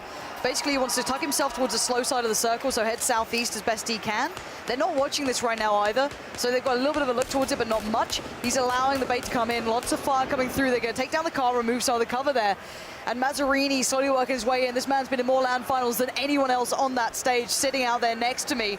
He should be feeling nothing but calm right now, but there's nothing but open ground between him and getting to that victory. 5 alive, and the shot comes through. It tags him up out in the open. Alpha's going to be landing out shots. Beautiful work here. That Scar is so accurate in his hands, but Spike is defending his teammate. And all the meanwhile, we know Ninja is waiting patiently.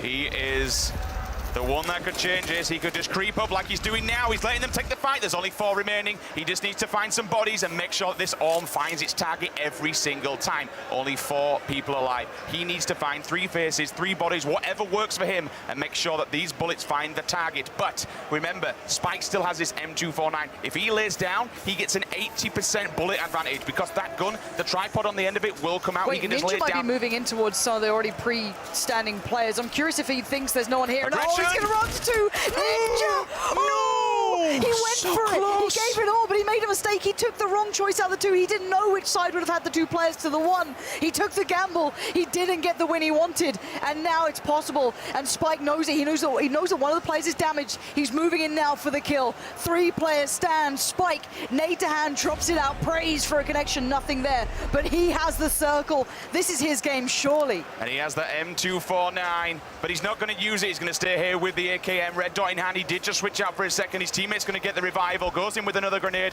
looking for a connection.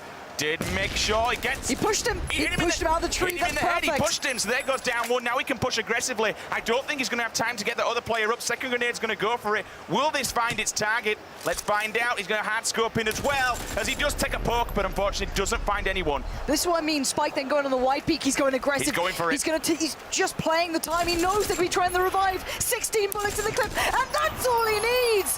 Perfect play from Spike. 8 kills. Absolute dominance from the man. Showing exactly what one individual can do in this game, given the opportunity. Spike and Mazzarini, the kings of Sosnovka, qualifying yesterday. Once again, we see another team, Pansy, that's come from the floor, playing at this professional level. They seal the deal. They take first place in our first-person duo match of today. This is, of course, a best of 3. But those 500 points in the long run, they mean so damn much. That's going to shoot them now up into first place. Bagging that on top of 8 kills also, that's a really nice little buffer of points. Man, you got to feel for Ninja as well. He was on a complete tear through that game. It was a great effort, I'll tell you that. He just took the choice. It was one of 2 options, and for him, he walked into the 2-player squad rather than the solo guy. He had to move anyway, and that was the best cover available. You could see his mentality. It was the correct choice, but you've got to feel for him in that aspect. But right now, those kills were absolutely perfect coming out from Spike. He plays the white peaks, he plays the timing. That guy is very, very good at this, I've got to say it. On the other side of things, we've got so many qualifiers coming into this, being the ones to really push these guys. I love seeing that. The Luminosity players, Ninja there, putting up a big performance for the AWM. Obviously, Gypsy as well, doing wonderfully.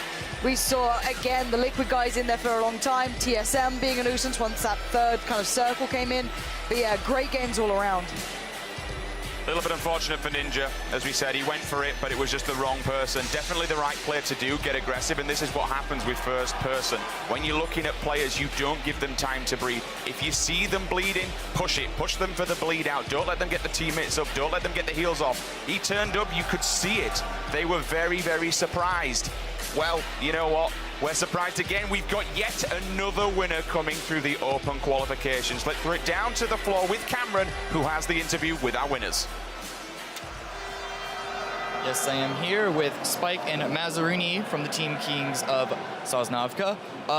Yet another winner from the Open Series. Now, particularly you, Mazzarini, you've been hyped up this whole time, yesterday and today, by Pansy. She's a big fan of yours. You're a Call of Duty, ex-Call of Duty pro. But you were in the duos yesterday and didn't quite show up at the level that you did here. What would you attribute that to? Is it more of nerves, or is this back to the conversation of third versus first person? Well, it was a different game. We didn't play our game. We played a lot on boats and stuff. We weren't swimmers, but we used the boat a lot, and we were always late to the party. And today we decided to make some big shots and some action, and it played out very well, especially because of Spike. 8 kills. He's a beast. Yeah, absolutely massive 8 kills here. Even split up between the two of you, 8 kills is a lot for a duo, even #1 spot or anything else. Are you hoping to continue this, as you said, making big plays in the game 2 and 3 and continue these top spots, or do you think you're going to start playing maybe a little safer later on in these games? I think we will find a balance in it. Spike wanna go full. Just rush, please. Just rush. He wants to go full throttle, and he's trying to calm him a little bit. So we're trying to find a balance, and we have our pen of luck this time. So we didn't get normal pen because it's hard to flight in the plane. So we got this one. All right. So, but you're saying that yesterday you weren't quite as warmed up. Are you feeling? No. We were warm up, but we didn't play our game. We were like too scared and stuff like that. So, but we played a lot with respect to people here, and today we just like went full ham. You're an ex-COD pro. Are you hoping to maybe go pro with this esport, depending on how big this may or may not get? I'm old, man. I'm old. You just won. You just got in first place. Yeah, but the game is all about RNG a little bit. So that's why we came here. We came for with hope we will get some luck, and we get it. So, but I'm not gonna play competitively. But the game has potential for sure if they fix the water. If they fix the water, that's definitely a point of contention there. Thank you very much. Congratulations, both of you. Good luck in your next games. Now we're going to go to one more break before we go into game number 2 here in first-person duos.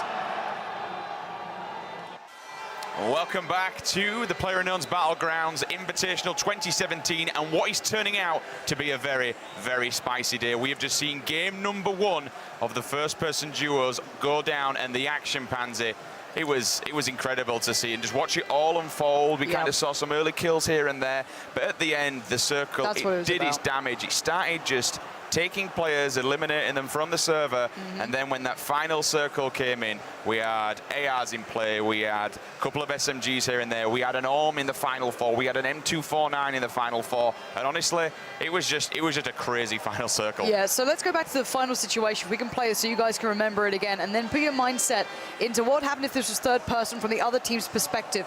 He doesn't know that within this moment, Spike is going to consider pushing. He's doing the nading. In third person, he could have seen whether he's doing it or not. So there's the first player down. That's fine. It's the aggressive move that Spike brings out in a couple of seconds after the next nade I think he throws down, where he starts to be the aggressor. Now, he doesn't know if the other guy's peeking or not, but he's taken a gamble. He's going to take the risk. In about a couple of seconds, waiting for it now, he's considering, there it goes. Now, on the other side of things, in third person, the other team would have seen this and taken the wide peek when it was safe to do so. Now, they were not able to see it. He gets the win for taking taking the fight to them, being the aggressor. And for me, I prefer that gameplay. I prefer that, having to be consistently aware of the risks and the dangers. In third person, you would not have seen that final. So again, to me, I'm really happy to see first person. I'm actually so happy to see it work out that way and see the fight happen as it did. And again, I like how he did it. He just threw the grenade, and you know, quite a few times when you're doing third person, you know they're either going to be healing up or picking the teammates up. He threw the grenade, which is going to make that player step back away from reviving his teammate, and then he has to go back and have another crack at it. In the meantime, he can just push forward. He can get up in the face, knocked both the players out by headshot. So incredible aim from him. Just to throw this one out there as well, we saw Ninja. That was an awesome play. It was the right play to do. He went for the 2-on-1. He went for the spray down. 50-50 challenge. What do? You just go for one that you see first. Unfortunately, he went for the wrong player. But again, it's totally 50-50 and totally independent. Had he got that second kill, because my God, it was close. It was very, very close. You're then in a one-on-one scenario, Pansy. M249 and AKM on the hill, Orm down below, but the Orm has to move into the circle. He has to move forward. In that scenario, if it come down to kind of that one-on-one finish, which seat would you preferred to be in? I'd prefer to be Spike in that situation, purely because I hadn't given my position away prior to that point, which would be the biggest factor. Because Ninja pushed first, he made all the noise, he gave his position up. He kind of then moved into the better position that he was looking to get to. Let's say he won that 1v2. He'd then have the lower the other tree on the other side of things. Spike would have had slightly higher ground. He could have readjusted, didn't have to play to the same position he did before, but he could have then just sat back. If the circle had gone the other way to Ninja's favor, he could have just lean peeked, wide peeked, and whatever he wanted, jiggle peeked the tree with the AWM, probably would have won it. But where the circle ended up being favorable, at least in my eyes, to Spike, I think that would have always generally gone his way. He seemed like a diligent player, unless you saw a very individual bit of brilliance from Ninja, which is very possible, but it's unlikely. If you put two players at the same sort of level, you'd say everything then would have gone Spike's way eventually. But obviously, Ninja doesn't know where the next circle is. He doesn't know where two players are.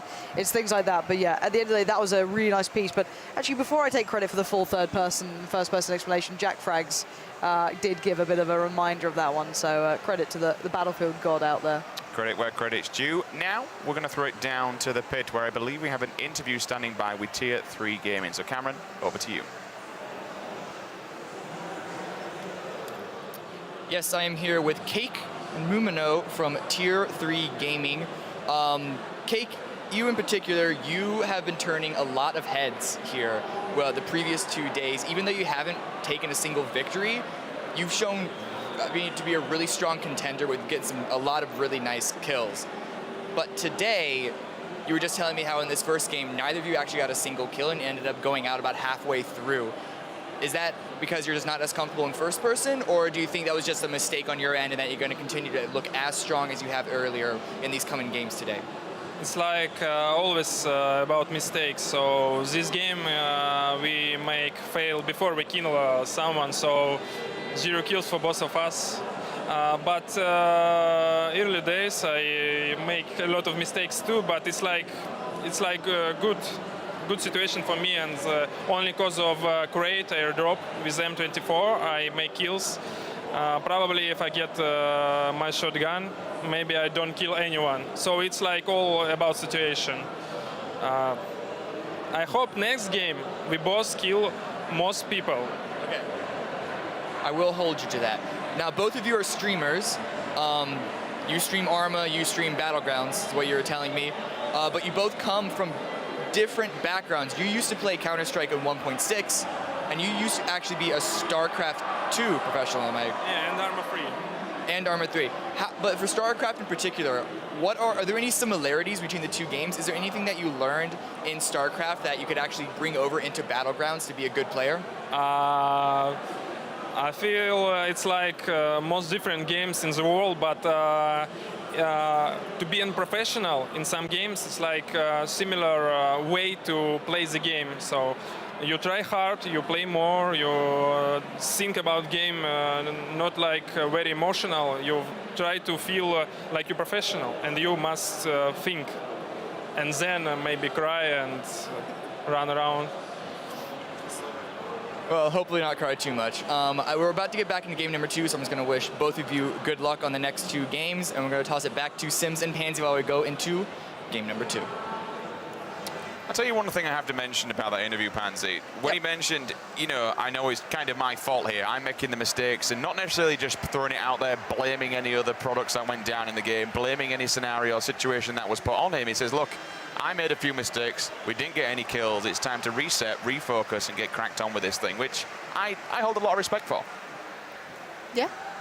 Yeah, it's good mentality. We are just going to get ourselves into the next round of things. Excuse me. As we wait, we can have a look down the players. But yeah, so far, I want you guys at home again, get on Twitter, use that hashtag Battlegrounds. Thoughts so far on what we've seen? How are you preferring today to yesterday? What do you think of the first person mode? Give me updates. Who do you think is going to do the next, big thing? Who's going to be the next winner in the next round? Looking here over at the Cloud9 boys, do you back them? Do you think it's one of those two? Give me your thoughts. Obviously, Borg had a banging game yesterday. Is that a creepy shot on Hayes? It is. That's the creepy. Poor guy. Peering through, just through the little gap. It looks like everyone's getting logged into the server now. We are just going to make sure before saying we go live and before going live that everyone is on. All 80 players are there, and once the plane's up, that all of them are working all correct and fine. Evermore on screen. Thumbs up. Looks good to go. I want one of those hats. If there's anyone out there that does have one of those hats, I do want one. They're giving out 1080s to the players, backpacks, level 1 helmets. I'm sat here like, i7s. Can I get a cup of tea? Nah. I've seen players with an i7. I've seen players with a 1080. I've seen players with Player with hats. unknown. If you want to pop on over here. Throw any of those spare backpacks our way. Chuck us one, would you? It'd just be nice. They do look cool, though. If you want to check out the players' Twitters, a lot of them got them yesterday. They got some really cool swag. It felt really good seeing Yuki and THZ yesterday. Like, I watched them, they kind of looked like a deer in the headlights. They were very dazed at the end of the day. They've just walked away with $30,000 after queuing up and qualifying. And then they got given all these backpacks. They got given, I think it was 1080 Ti's at the end, loads of other swag. And it was just cool just to see 2 young lads turning up thinking, all right, we're going to have a crack at this little thing. And to do so damn well and to come out with that first place, it just felt so good seeing them. They look so happy. Real quick note as well, you can see on screen, esl.gg/PUBG raffle. Plenty of things. Speaking of 1080 Ti's, there's a couple of them in there. Samsung monitors, plenty of crates as well we're going to be giving away through. And then we have the i7s also. So make sure you're entering. Plenty of swag. And level 3 backpacks, which, again, we don't have, Lauren. No, these are things that I do not have that you guys at home can get. So if you'd like to just mock me, just go and get them. Go get all the goodies. As I stand quietly in the corner with my no level 3 backpack. But yeah, let's have a little look. Oh God, wait, why is Moo not there? Is he resolved? Is he inside? Can we get confirmation that we can keep going? Anyway, let's just talk about this one. No. No? No. You don't want to attempt it? I want to see if he gets to the down plane. Oh lordy. Poor Moo just left. He can alone on the just got island. the spawn island. He have a nice time. Imagine that. We will get confirmation, guys, on what exactly the procedure. It would more than likely be a reset if he does stay there. Again, this could be just a player tabbing out and tabbing back in, if I'm completely honest. If this is what's happened because he's done that, I will be tiltorino. But otherwise, this would be a really nice drop. It does seem as though he's dropped, so he did tap back in time. It seems as though he's going to be forced down towards the Novo side. I'm hoping this goes live because we might see a bit of Military Island, might see a bit of Novo play. We are going to be keeping with this one. Thank you, Moo, for sticking with us. Let's talk about this one then. And the TSM boys out towards Milta. We're going to have a lot of kind of southeast action, I can see, and probably Rozhok, School, Pachinki maybe, all going to get a little busy here. Let's go back to the map because I want to talk about that, especially while this looting phase is going on. Unless there's a big battle going down at School, I didn't quite see how many dropped here. You would expect so. Oh, yeah, we actually have 2 squads. We have Sakisha and Julia on one side, Flom and Lex level 2. Just inside the hallways waiting there. They're already getting kitted, they're already getting weapons. So the players above, they'll be able to get, if you usually got a shotgun, usually got an AR, maybe an SMG kicking around on the roof, you can definitely at least pick up one weapon. Meanwhile, you go downstairs, this is where you get your shotgun. This is early game tactics. Couple of pans there so they can cover their ass quite literally. Nice level 2 vest for him. But shotgun's so important in School. 2 reasons. 1, it's up close and personal, very much in your face. 2, you don't expect people to have that much armor. Lacking helmets, lacking vests, and you can do so much damage. Knocked out MPR's dead already. With an AKM, that's lost him, it wipes him out. And now Brick's left last man standing on his team. Move. He can't go back in there. Not with no armor and with a handgun. No, Brick's got to back out of this, and you can see Moondai and Lost Aiming now looking for the follow-up kill, wondering where that teammate's gone to. And Brace is trying to run out. Squeesha there, getting picked up. Lex with that shotgun, close work, of course. The second follow-up, no more bullets left in this one. Needs to get those shells back into place. 5 now locked in to go. Oh, lovely work as well. Buying time for the revive. You can see the kind of the moment of just kind of knowing, all right, we've survived School, we're fine. That one bit of just one breath basically of, all right, we're okay to keep going. And now they will do that, get their health back as well, run around, try and find some more meds. Seeing plenty more things go down. We're going to see Pony Rider talking out Avenger. Also, Will knocked out Vixter. Is that his teammate, if I'm not mistaken? Yeah. Oh. He's just killed himself and his teammate with a grenade? I have no idea what just happened. It does look like. Oh. Is this a reset? This gets weird. Okay, so that's why the message. Okay, that's why they're killing each other, because it's a reset. Do apologize, guys. We're just getting this information now. We will continue play as soon as possible. You can just enjoy the foghorn that someone's letting go in Gamescom. This is what I listen to. It makes me very sad. Sorry about this one, guys. Nothing we can do. Nope. We'll feed you the information as we receive it. They're going to go for a full reset. We could see in the player cams there were a couple of questions happening, so we knew something was going to happen. Obviously, Moondai. No, not Moondai, excuse me. Panda at the start, Moo having some issues, and now we're moving back. But we'll get it reset and restarted, and we'll crack on with it. Yep. Scoom's still got his transfers on. I want one of those. Surprised they've not sweated off, to be honest. It is quite warm in here. It's very warm in here. It's warm, it's loud. Look at that, Liquid and Cloud9 so close together. EU versus NA, it's already begun, Panzer. It has. Liquid's normally more North American anyway, so it's, oh, the hordes are getting excited. There's clearly something free being thrown out somewhere at Great Gamescom. I love how you're coming up with it on, when was it, on Wednesday? How many people just love a freebie? Do you want this USB stick? 1 million people just appear. Yes. It's a USB stick. I need it in my life. It's only 1 gig, but still, it's free. They're all about it. They'll do anything for a t-shirt. I can give that to a family member as a birthday present, or I could potentially even sell it on eBay for around 45 pence. The best part is, though, that's recently adding to my anger. I'm only discussing this because we are doing a restart, and you guys at home know that takes about 4 years. So we'll be working on that as we speak, as we slow-mo watch Lex playing the school out. You know, Shroud, I know North American CS out there is dying for some young hope to come through, but it's not you, Lex. It's over. It's done. I'm kidding. I absolutely love Lex to bits. Again, one of the players from COD 4 many, many moons ago.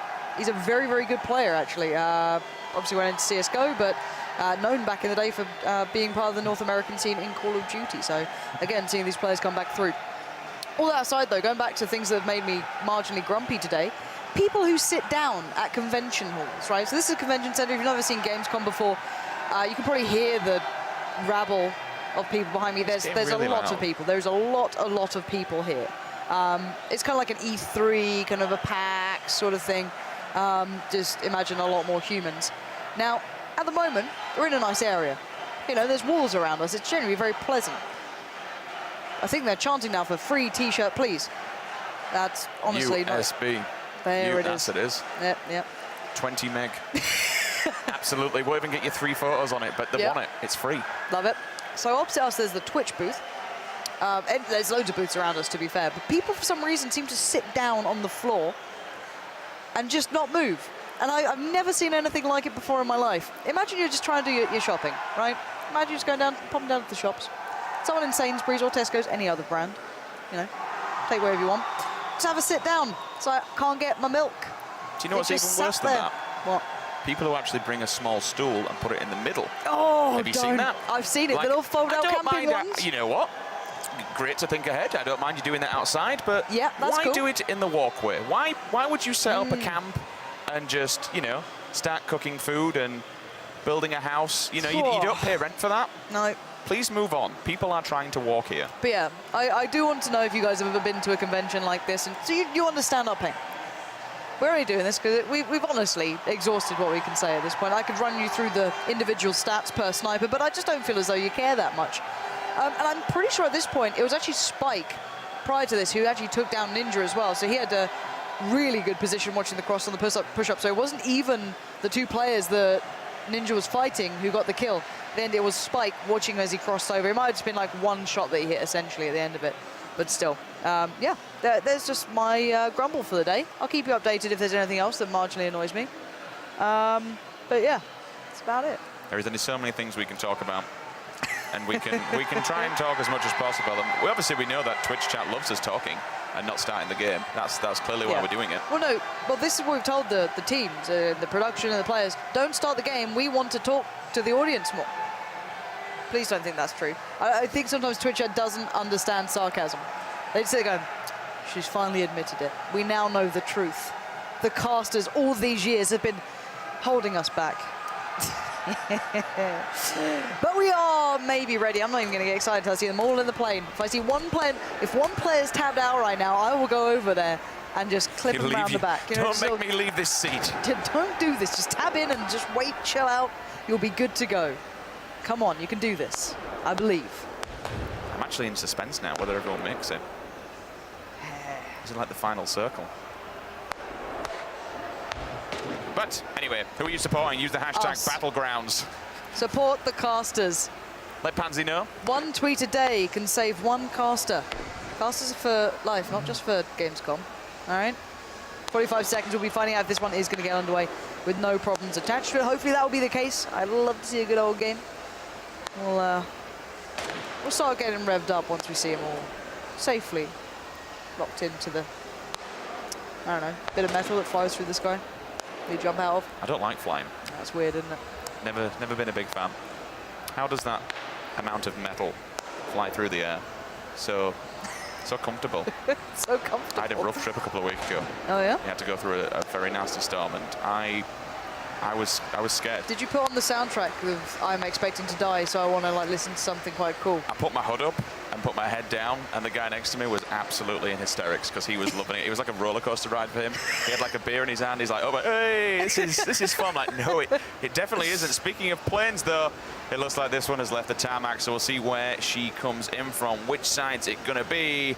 It's going to be from the south, so straight over Millie Base, just to the left-hand side of the middle as well. We'll see if anyone does the first to step off the plane, and here we go. Ninja and Chipsy once again being those people that are first out of the plane. They were first out last time as they made their way to Zaki. Oshi7's there as well. Several other people. I'm seeing Moondai and seeing Sigsy, the team that have qualified yesterday. Sigsy actually and Roms, they're going to go over to Primorsk. Muls and Vic, they're also making their way to Sosnovka Island. Maybe they will try and push Novo, because if they come in late to Millie Base, they could be in trouble, Pansy. Yeah, keep your eyes on people looking at the roads, essentially, because they'll just go Novo. As soon as they see a car, just dive down early, get it, go.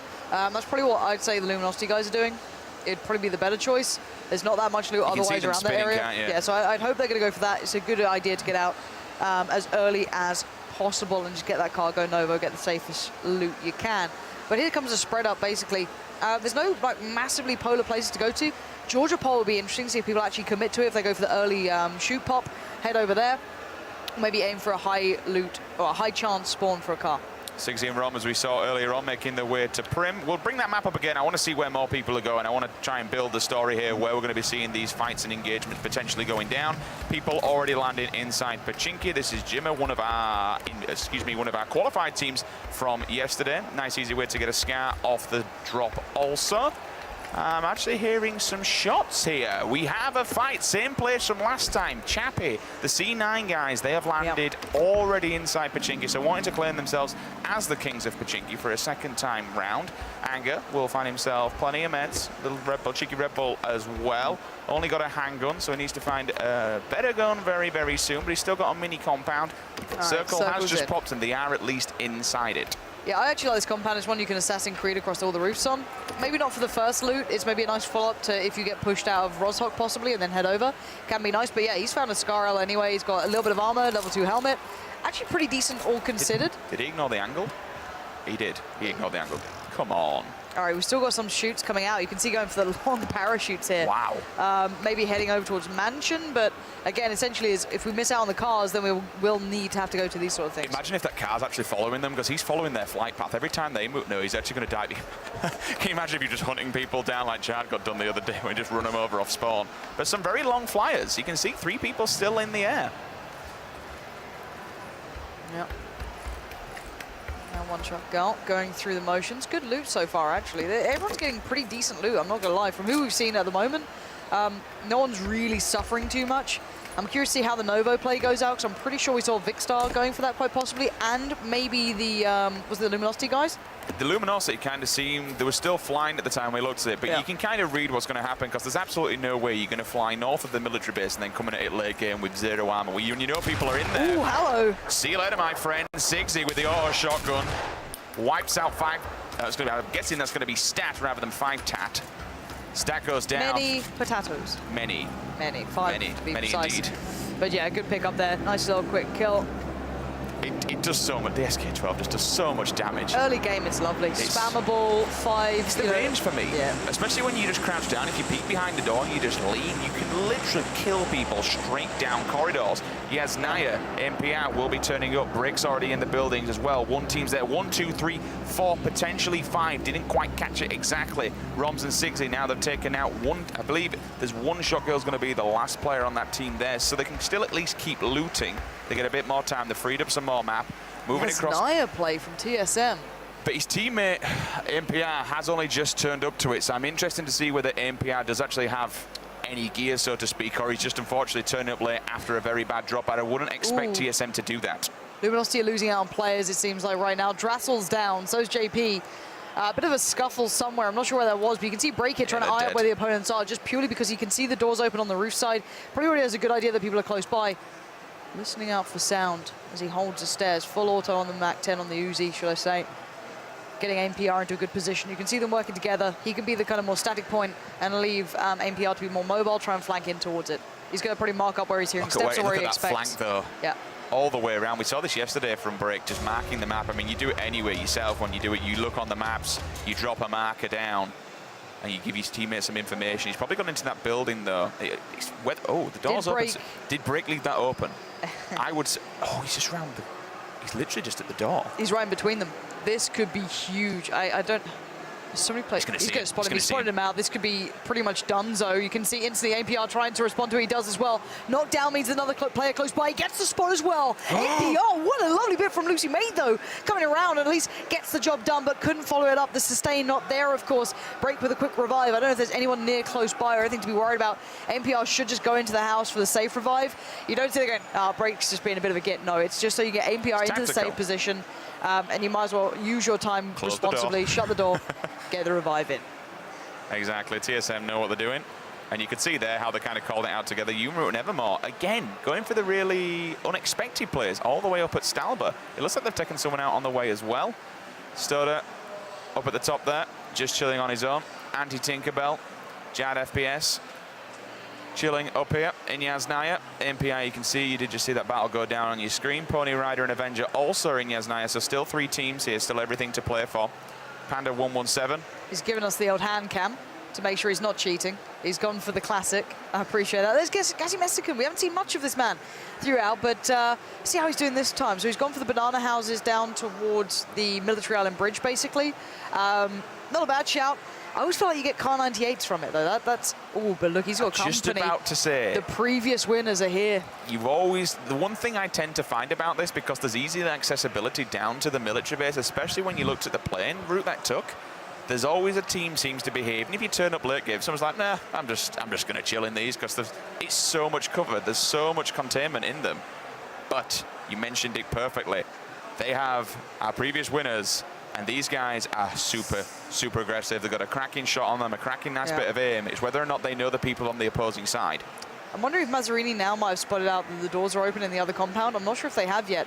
They seem very unaware of each other so far. They haven't spotted it. He's looking. And he is looking at it, but the doors are shut from what I can see. So he might go on the he might go on the long way around, which is a really good way of doing it. And it looks like Gassy Mexican and go a look. They're kind of into their looting right now, and you can see the approach. It's very nice. He's not silhouetting on the top of the ridge. He's peeking up and over occasionally, then jiggling around, not going to allow himself to be a static shot. But this is going to be Hayes spraying in, praying for that UMP to find a shot, and it does. Lost aiming, goes down. Headshot to finish the job, seal the deal, and there it is. Dead as you like. Good positioning from him, but you can see this play. Spike seems very aware that there could be people in these buildings. I love where his teammate is in comparison to him. This is kind of what we saw earlier on coming out of TSM, just 2 players working in tandem together. As we moved across to his POV, though, these guys know exactly where they are now. They have an idea, or at least they know that these people are kind of creeping up around them, just on the horizon here. Gassy Mexican, he does, and he spots one of them, tags him up, so he's going to be dinked. Takes about 25% of his HP off. Good work from Gassy then to be able to spot that, react, fall back as well, find a bit of cover. Because the problem is there's nowhere safe to cross out from this position. You can run to the rocks, but there's still a good gap between you and them. And it looks like Spike and Mazzarini are going to take the long way around. They could just back from this fight. They can disengage. You know there's going to take some time for Gassy Mexican, if I can get my words right, and Curvy Llama to understand that they've fallen off. You don't get the full information, of course. So now let's have a little look across the map where else is going on. We still have the Nova, well, not fight, but the loot going on. They're still down there. Gassy Mexican still eyeing up, see if he can spot them out here at this point. We saw that player pre-stim in there, getting the Red Bull, so that questions it. Are they going to make this push? We know they're aggressive pair, and here they come again. They're coming back for more, unless they're just going to grab this buggy and get the hell out of there, which is kind of looking like the play. Are they baiting it? They might bait the noise. So Spike might just drive away, bait the noise, and leave Mazzarini to watch it, or they can literally just back off. There's no need to stick around here. There's still plenty of options. And there's players everywhere. Look down at the petrol station too. There's someone watching that. If they go for it, that could be another problem. But they'll probably go to the farmhouse or even just further away, just kind of disengage on this. You're not getting much loot out of it anyway. You need somewhere else to fall back to. And it looks like we're going to be going to... there's a small town here that they can head to. Again, mostly supplementing the loot. You're not looking to pick up masses. At this point, you're very unlikely to do so. I'm wondering if there's anyone waiting. They're going to avoid it. They're going to carry on. But unfortunately, they've got C9 right in front of them to go to the next compound. Evermore still chilling here. They were up in Stalber last time we looked. Looks like they've moved a little bit down the hill, dropping a bit of gear here and there, making sure that you can at least tank it up. Huge amount of space in your inventory for no damn reason, but they do. So you don't need, you might need more than one, I don't know. I'm not going to speak on his behalf, but again, just going to try and give himself a bit more space. But look, we've got another player here. Jared's over here, and so is another teammate. This is a very small compound.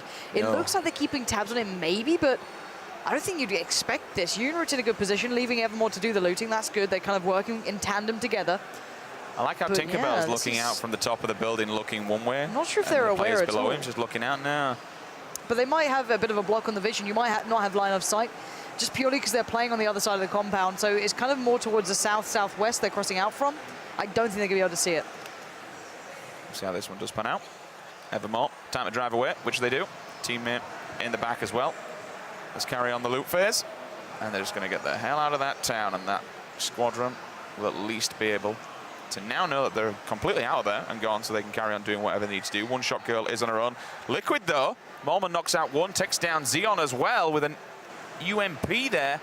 And that almost moves in to 70 remaining. Stoda still up in Severny. Jad will be moving down after him very shortly. Who's the Milta duo as well? I'm kind of curious who's over there. There's two teams on that one. We are aware of the sound issues, by the way. We'll work on that, guys. Do not worry. Liquid claiming a couple of victims, it seems. Set themselves up in Gatka, in the main part of town, not in just the random fields. And I actually quite like Gatka, even though it's in a very open environment. There's enough cover and kind of foliage, bit of terrain adjustment, so you can actually exit in and out from. It's this side of Gatka, though. Those bushes you can just lay down and nobody can see you whatsoever. I've accidentally run somebody over by just turning up to that. They've just been laid down, just being a bit of a cheeky baby. It's like, oh, I didn't even know you were there, friend. I'm sorry about that. I feel quite bad, but also quite happy that I've just run you over. So you've got to be very careful when entering that place. But as you mentioned, it can be very campy because there's a great building that looks out into the fields. The first one that you enter, you can go on the top, and the amount of times you'll see sniper battles kicking off from there. And same place here. You've obviously got the V trenches just behind you.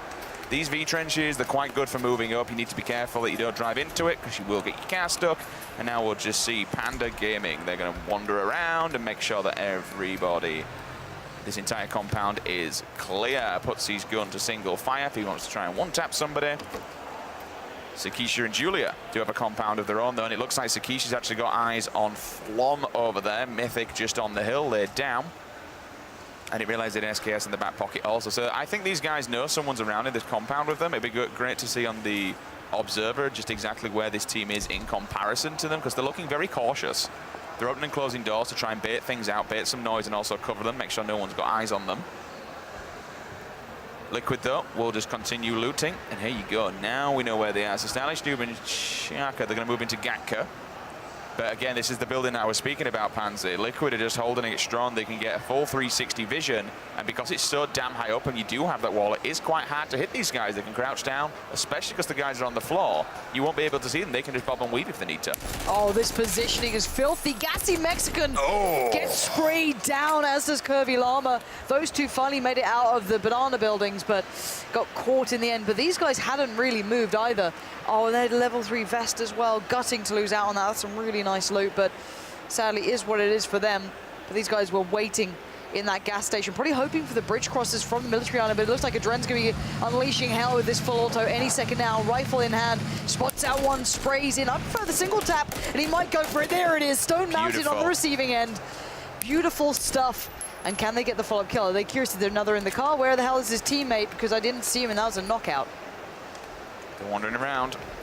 Oh, here's the other fight, Lex. Scoom sees him. Lex is going to fall now. He's eyeing this on the corner. He has to drop back. Flom gets tagged. He's now going to round the corner, see if he can make sure he's not getting flanked whatsoever. Will he get in the car? Will he just drive away? Because it's a 2 versus 1 scenario. He's already tanked up. You can hear in your earphones, you just see the grenades are going to be coming in. Down goes the smoke. Another explosion as well. And yeah, it's time to run. I'm not dealing with this one. I am gone. Gets into, oh my God. Where's that from? That's going to be from round the corner, so that's the initial team we were talking about. Yeah. So they found an angle. Cracking shot. But again, at this sort of environment, you're going to be getting easier revives on that. You'll lose out on helmets, which is going to be a huge issue down the line, but you should be getting revives as you are in cover. You can fall back to that. But Gatka seems to be this hot kind of property right now. I'm kind of curious as to why, but nice shot from Shaka to land it, just nice and clean. We know that Moleman is one of those players who will not stand still. He's very, very versatile, very good with his movement. So again, that's a big factor in this one. Let's see who else is alive here. Is the circle now looking quite dominating? See Stylish Noob very keeping a lot of tabs on it. Doesn't want to lose out. So like Liquid doing the late loot over towards Milta. We do have a bridge battle going on. If we could check into that one, I do want to see this. Miles away, though. We can leave TSM to their own devices. I'm wondering if maybe Vicstar and Music are going to be on top of the bridge possibly, or how they're playing this one out. We've got Oshi and Serenity having to traverse that on the way back. I do want to see what's happening on that bridge. If we can get a look towards that one eventually, that would be lovely. See what they're up to over there, because that could be a crescendo point. Panda are moving into the other Panda team, though, so a bit of a Panda battle going down here. This is Ninja actually in the boat, and they're not actually on top of the bridge. I thought they might have been climbing that one, but no, not going to go for that. who's over there going to be looking up for any other players, but no, he doesn't spot them anymore. The bridge already could be certainly contested, but they've already got their way out of there. They're going to beach that and move up, which is fair play, because they wouldn't have moved anywhere else. They would have been able to get taken down by Musical waiting. Unfortunately, though, that's going to be Interrogate taken down by Viss. Still getting tagged up. Edaculus knows that the players are there, so he needs to be careful. Will lean round, tries to get him through the window. It was an absolutely fantastic effort. Meanwhile, though, there's still this one-on-one battle. They're cracking at each other left, right, and center. He does poke out. Will jump back again, tags him up, takes down Viss himself. And now we move into this one-on-one. This is going to be crucial because whoever wins this can revive their teammate. He's gone for the spray. He's got the AK. It takes one clip to just completely destroy any car. He knows it. Good work from Edaculus to adjust to the tree already. Smack needs to land this shot and fast. There it is! You can bank your house on those sort of shots to come through from Smack. That's the consistency you can expect from a player of his caliber. One of the winners from only yesterday's games. And that's how you define these matches out. Pokes through the portholes in the window. We're going to see several other people go down as well. WTCM, that's going to be taken out by Jimmer. So now Mithrin, unfortunately, he's going to be eliminated also. You can see there, Jimmer doing some serious work. Flom's POV trying to get a long distance tag on the U as it works away. You hear the shots cracking off in his headphones as well, so he knows he's got people close, but my God, that shot, incredible, through two portholes, finds the head, just peeking behind the tree, and down he goes. Cracking win there for TSM. They'll get inside the hut, they'll get the revive as well. And now we're just going to be going through, floating through people. Cross nose the crate there, you can see the red smoke, so he's just trying to bait this and see if anyone wants to try and challenge it. Meanwhile, on Mooselek's POV, Vixter's down, but they have really separated with the look of it. Yeah, I don't think Vixter's going to get much of a revive here unless there's a bit of a hero work coming out. If he drives over and gets in, that would be... Could do. He could do I it. don't know why he's leaving it. Oh, he's like, no, I'm sorry, Vic, come out. Oh my God. That's Game of Thrones style sort of, knife in the back there. Brutal, man. He could have done that so easy. There's time on the circle. The players weren't even moved in yet. That's rough. Cruelty. That is just damn, He could have packed cruelty. it. He had the wrong coverage. He clearly didn't have the information of where those other players were. You know what? I don't think he would have just leaving, so Vic's probably said, no, go, get out of here. You've got something decent. He does die. You can see it there on the screen. But yeah, we're just going to go back and take a look at this replay because they could... the tiniest of gaps. Give the man an inch. He'll take a mile. Brilliant shot. Oh, dear. Well, now let's see where the next circle is. That's what our eyes should be now put towards. Heading up towards, closing in on Gatka. So this could be a big building sort of battle. Trying to claim the safe territory, essentially, is going to be the name of the game for now until it forces you out of it. 60 players alive, lots of fire coming through. That car's looking a little bit, broken at this point, down to very minimal amounts of health. If he goes up against someone with an AKM or anything else that fires 7.62, remember, it is only a full clip of ammo. 30 bullets will blow that thing up. Two people here. Looks like Anger and his teammate Adren have just dropped in with the UAs and just said, okay, we're going to go in the tunnels. We're going to wait for people to come to us. It's actually a decent bit of play. If you slow walk up the side of them, you can walk up the steps. You don't need to go to the extremities of them to use like the ladders. People often get confused in there, like, well, I can't leave, and they're trying to like sprint up the side of the kind of, I guess, the long lines of trenches there. Oh, someone's going to come behind him. He's going to be walking right into the trap. Adren's just going to say, look, you hurt your teammate. He's given us, a little bit of a backhand. He's given us some in-game items. Sorry, mate. We're going to take you down. Now, the interesting thing is that he turned up in the UAS. Now he has died. All these guys have seen this in the kill feed. So now C9 knows somebody's lurking down there. They've been given the information. They've heard the shots fired. They know someone is peeping and creeping. So they're going to be extremely careful. Back to Spike here. Does have the AKM, has the silencer, and still has that scope. At least if he wants to take any one-on-one battles, he can do. It's on a full auto spray. Yep. Here it is. That's him walking in, unawares, not even pre-aiming the right sort of spots. Nice adjustment quickly, though. He actually almost got right up to the spot, but you've got to be pre-aiming. And look at this battle. There's 3 teams in this tiny area. This isn't even the main Gatka area. Still not moved. Mazarini and Spike, they are in real trouble. They're going to be making so much noise here. And this is the Panda crew. The whole Panda team is here.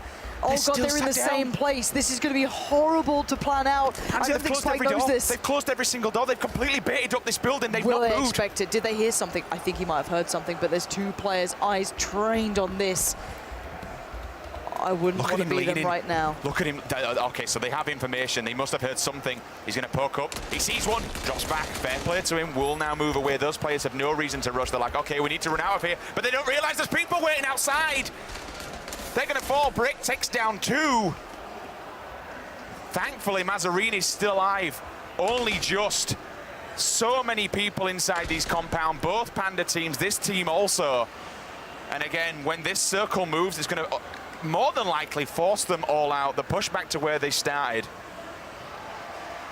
Break though, TSM, that's them playing the late game, coming all the way down. We'll have a look at his Team Liquid over here. Ollie's got a level 3 helmet on as well.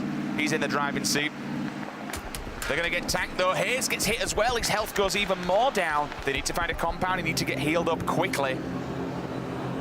They're looking though, they're questioning where do we want to go at this point. They're going to move to the slower side of the circle. More than likely see them bail. I very much doubt they'll drive in so heavily tanked up.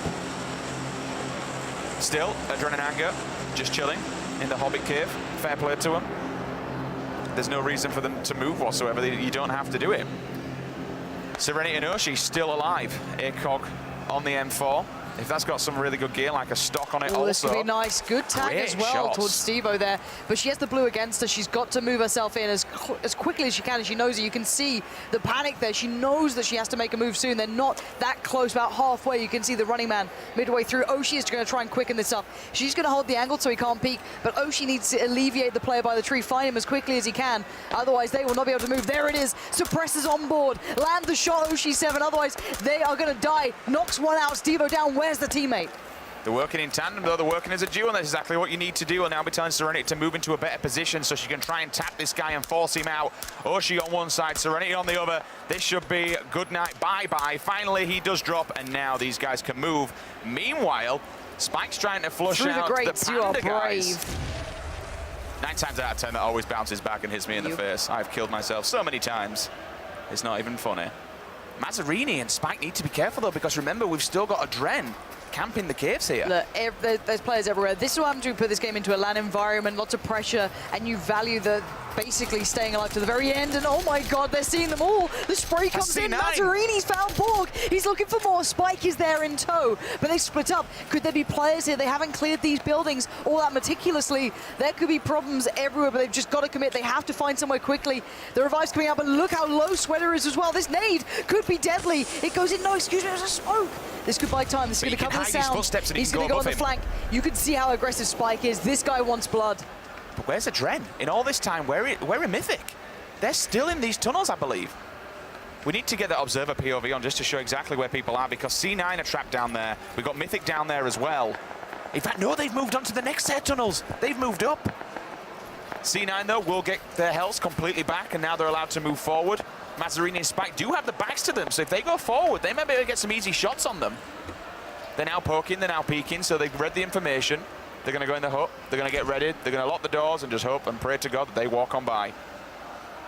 Nice 8-time scope coming out of Adren. Just watching those tunnels. He knows that C9's over there, and we still got 3, maybe even 4. I'm looking forward to seeing where Liquid prop up from as well. We saw them drive out to get their health back, and they'll eventually work their way back in, which is exactly what they're doing. In fact, no, this isn't the roster. This is such a nice position, actually. Moleman's spot here, I actually like this whole ridge line.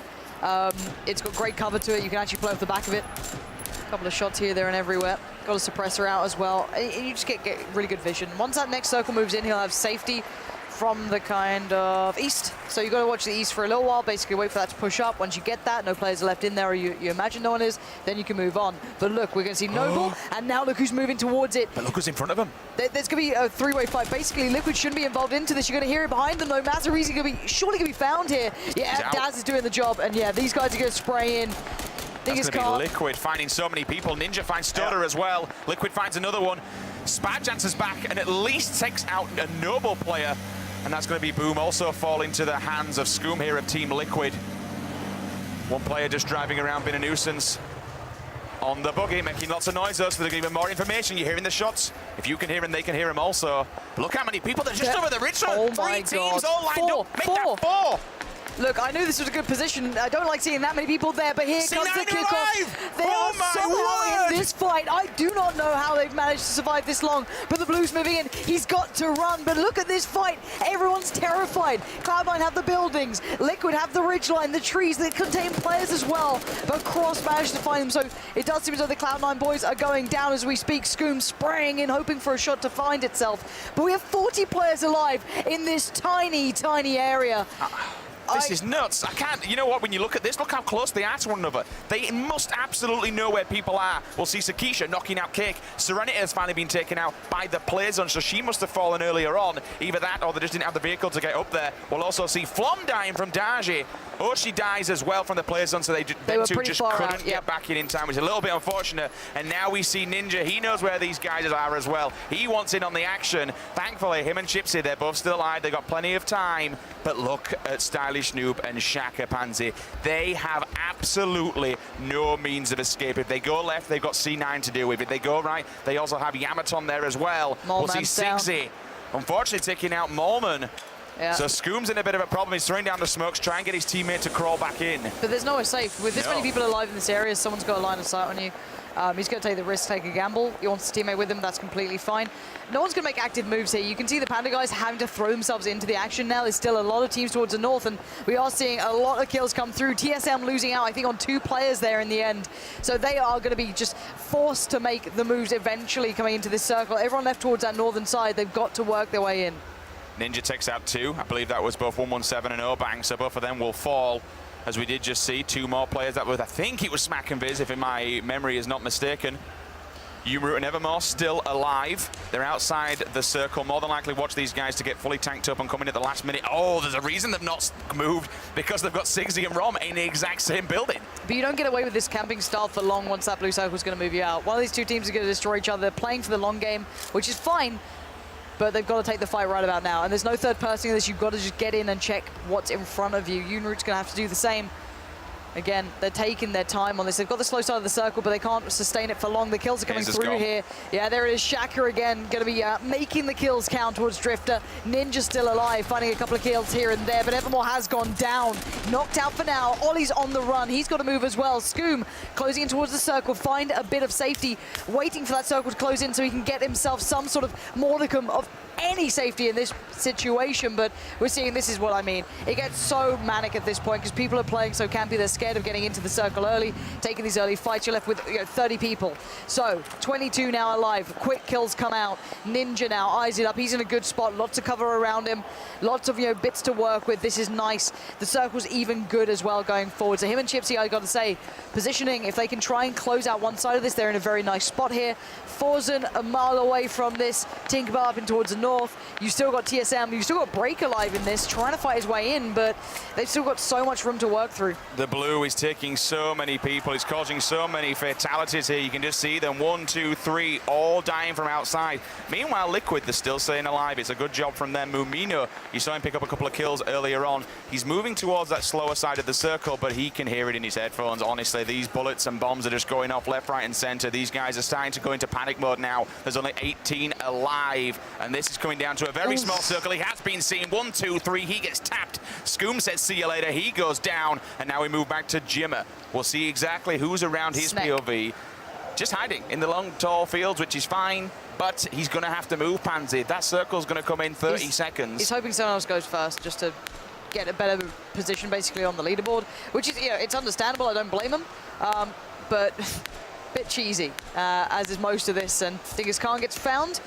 People playing towards the blue side of things aren't going to have a nice time. How is this guy alive? Do you remember at the start of the last couple of games when he was ones in the buildings? Taking his time, he's had to stay alive for a long time here. He's worked his way right through. Again, Luminosity playing this smart. They're still being quite aggressive. They're being clean in the way they're clearing out certain positions. Spray comes in with that silenced up Scar. Great shot comes out as well from Chipsy. That's the Liquid boys. Mole Man again suffering. He's over there with Scoom. The final kill comes out. And it looks like, again, I've got to say, for me, Luminosity are in probably the better position. I don't like how split up they are. It's quite a risky play to make. But at the moment, if it works out for them, who am I to doubt it? I mean, maybe they know exactly what's going on. Break with the spray down. This is what I want to see. Stimmed up, he needs to move, though. He knows he's got to run his way in. Trying to go to the slow side of the close as much as he can. Stay as much onto this, because that double damage is coming in soon. He's going to just about make it. Prone down, get to the grass, because you're going to see these shots coming in. As soon as someone spots you out, they want to take you down. Every bush, he's checking for it. Scoom wants to try and get another kill. Oh! He finds Headshot Break as as well. Break, there's no rest for the wicked here, my friend. As the reload comes out, and Scoom now looks for the next follow-up. He knows he's surrounded all fronts. He's all alone. He's very much isolated here. And the man who's probably to take them down, or the team, should I say, is probably going to be Luminosity. Ninja and Chipsy, they have been absolutely dealing death throughout these games. 11 players now basically left in this, and the circle's on the other side. You know and it's what? going to clear out all the houses. That's the problem, though. They have to run into all these people, Pansy. We've got several people just laying down still, being that nuisance, keeping them up in the top area of the map, but just making sure that they stay alive, and that's exactly what they're doing. When they go through and when they approach this, they've got so long as they go to the back, you've got Jimner on their left-hand side, you've got plenty of other people on the right. They need to make sure they choose the right path, because if they don't, they are walking into a wall of people. And while all this is going on, you look at Scoom's POV. He has his circle. He has it on him. He has the coverage in front of him, but more importantly, he has the slow side to his back. So he knows nobody's going to be there. He can just sit here and hope that everyone Ninja's kills each other. Do you know what? Ninja at least is going to play as much as he can in this one. He's taking the aggressive fight. He spots out one, gets the tag, gets the frag. Stylish move goes down, but there's players everywhere. This is mayhem. How is he going to get out of this? Chipsy's under fire. Oh! He delivers. Amazing. Somehow he's doing this. 2 kills for him on the run now. Needs the crouch jump to come in. Needs to get to a bit of safety. Oh, God, the blue. This is absolute madness. It's murdering people. They're all moving forward. Amazing work from Chipsy to get that double. Does spray them down. Scoom finally will get seen by solid FPS from Cloud9, so he'll also going to fall. Meanwhile, Chipsy, he's managed to at least keep himself alive. He's moving into the circle area. This is a great position. If people do want to buy the house, he can mow them down. He's inside the circle. He's got the cover, and he's double stimmed up as well. He's got to wait to see if anyone's dying to the blue, if there's any more skirmishes to happen. Find one bit of safety. Which angle am I safe from? There's 4 other players in this area with him. Right, Chipsy, just to his right, we've got Jimmer. 2 players still alive for Cloud9 as well. That's solid FPS, and Chappie, you've got to feel they're in a good position here as well, closest to the circle. The other players towards the extremities, they've got to run through the open, or should I say snack through the open. So this is going to get very, very hectic, very, very fast, and suppressors in this environment are absolutely key, because you've got tiniest amount of space to be able to be seen from or to shoot from, and they're going to try and dominate as much of an angle as they can safely. So they've wiggled their way in. These bushes might be good enough for them, but look who could be watching. If he stands up, if he spots them out, Cloud9 don't even know where he is. No, no one does. No one knows where anybody at this moment, but I've got to give a big shout to Chipsy. That kill to get the spray down for the second one was huge, because that's put his team up even further into the point bracket. Now people are going to start to move. We'll see the crawl. The snake is going to come through for Avenger. He killed him. He took him out. Chipsy goes down, and that's Jimner. He finds him as he wanders into the circle, sees him with his back. So unfortunately, Luminosity have gone, and now we're into a 2 versus 1 versus 1. All right, who's going to show their hand first? This is all it is. Who's got the most stim? Who's the bravest at this point? Because eventually you get tired of doing this prone game. And that's all it is. This is going to be the prone game. This is what I said about they were the first person snaking. It happens and it's fine. Like, I don't mind it. But the next circle that pushes them in together is going to be so tricky to work around. We've got to stim up as much as possible, because it will do one more circle and then it just closes in on one position. So here we go. We've got to wait for this one. So if you've never been in these situations before and you're wondering how this works, essentially there's going to be one point and the blue will close right to it. Everyone has to run at each other.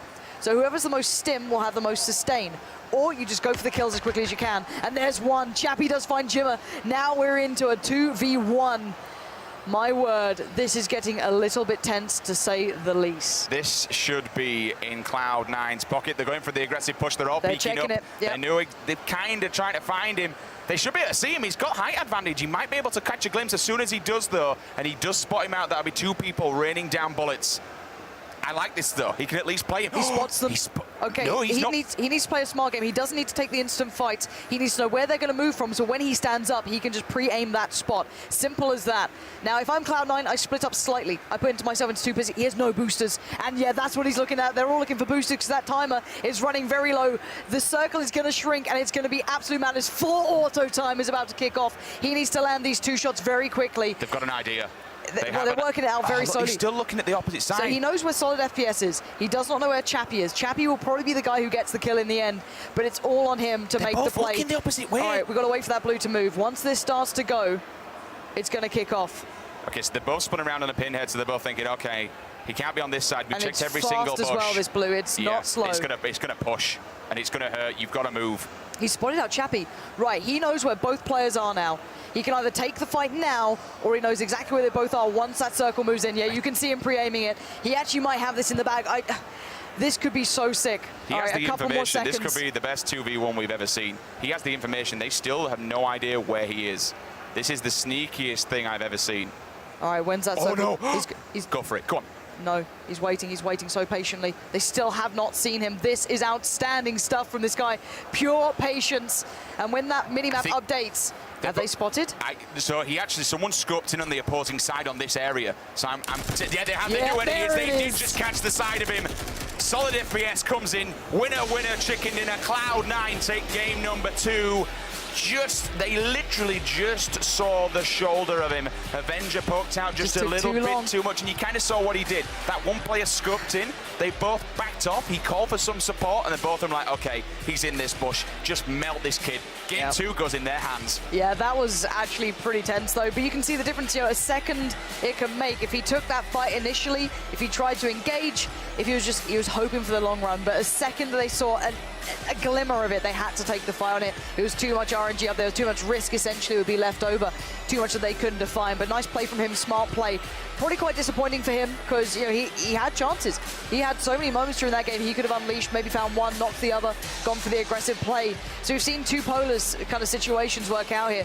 First game, 2 players alive, 1 knocked out in a bit of a situation. Spike goes for the aggressive play, pushes, it works. Second game, more passive. He tries to bide his time to the very end moment, which is just as viable, but they find him and they kill him. Maybe a little bit too passive, a little too patient. The snake doesn't always win. It was that there. So yeah, there was enough to be seen. They kind of copped something at the start, and they both just pushed back on themselves and said, okay, we know exactly where you are now, my friend. We've been hunting you down for quite some time, but unfortunately, this time is over. You are over. But it's Cloud9 who are victorious. Let's throw it on down to the stage, to the pit. Gentlemen, how are you feeling after that win? Joined, yes, indeed, by Chappie and a solid FPS from Cloud9, who did take the victory on game number 2. You just said that you're really hyped up. You don't look very hyped up to me. But the adrenaline kicking in. Well, the adrenaline, okay, no, that's fine. Perfectly understandable. So how was the ending of that game for you? Because the commentators were all there, the spectators, we were all watching, and you just couldn't find where that last player was. Well, what was going through your heads?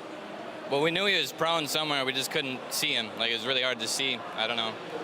Some of the settings we're running on it's just really hard to see in the foliage when they're prone like that. But yeah, eventually spotted him when we were on the ridge there, and that's when I called out to him to rotate over to me, line ourselves up with him so I could get him on the same page as me, because it was really hard to see him. And then from there it was easy. So wait, you're telling me you spotted him for a little bit before you took fire? I initially spotted him in the bush, and I backed off the ridge, and that's when I was communicating to him, because I didn't think that the guy in the bush had actually realized that I spotted him. So I was trying to make sure that we could both shoot him at the same time, basically, and guarantee the win. Yeah, set up a crossfire rather than just taking multiple 1v1 duels, essentially. How was the game as a whole for you guys? What was your initial plan when you first got the drop, and what were, I guess, the key factors into how you got to that very end position that gave you the first place win? I would say early rotations probably gave us that, plus a lot of good circle RNG at the end. And then once basically shit hit the fan at the end, we used that to our advantage, pushed out of the house, secure position, killed Scoom, and then as people slowly rotate over to us, kill them too.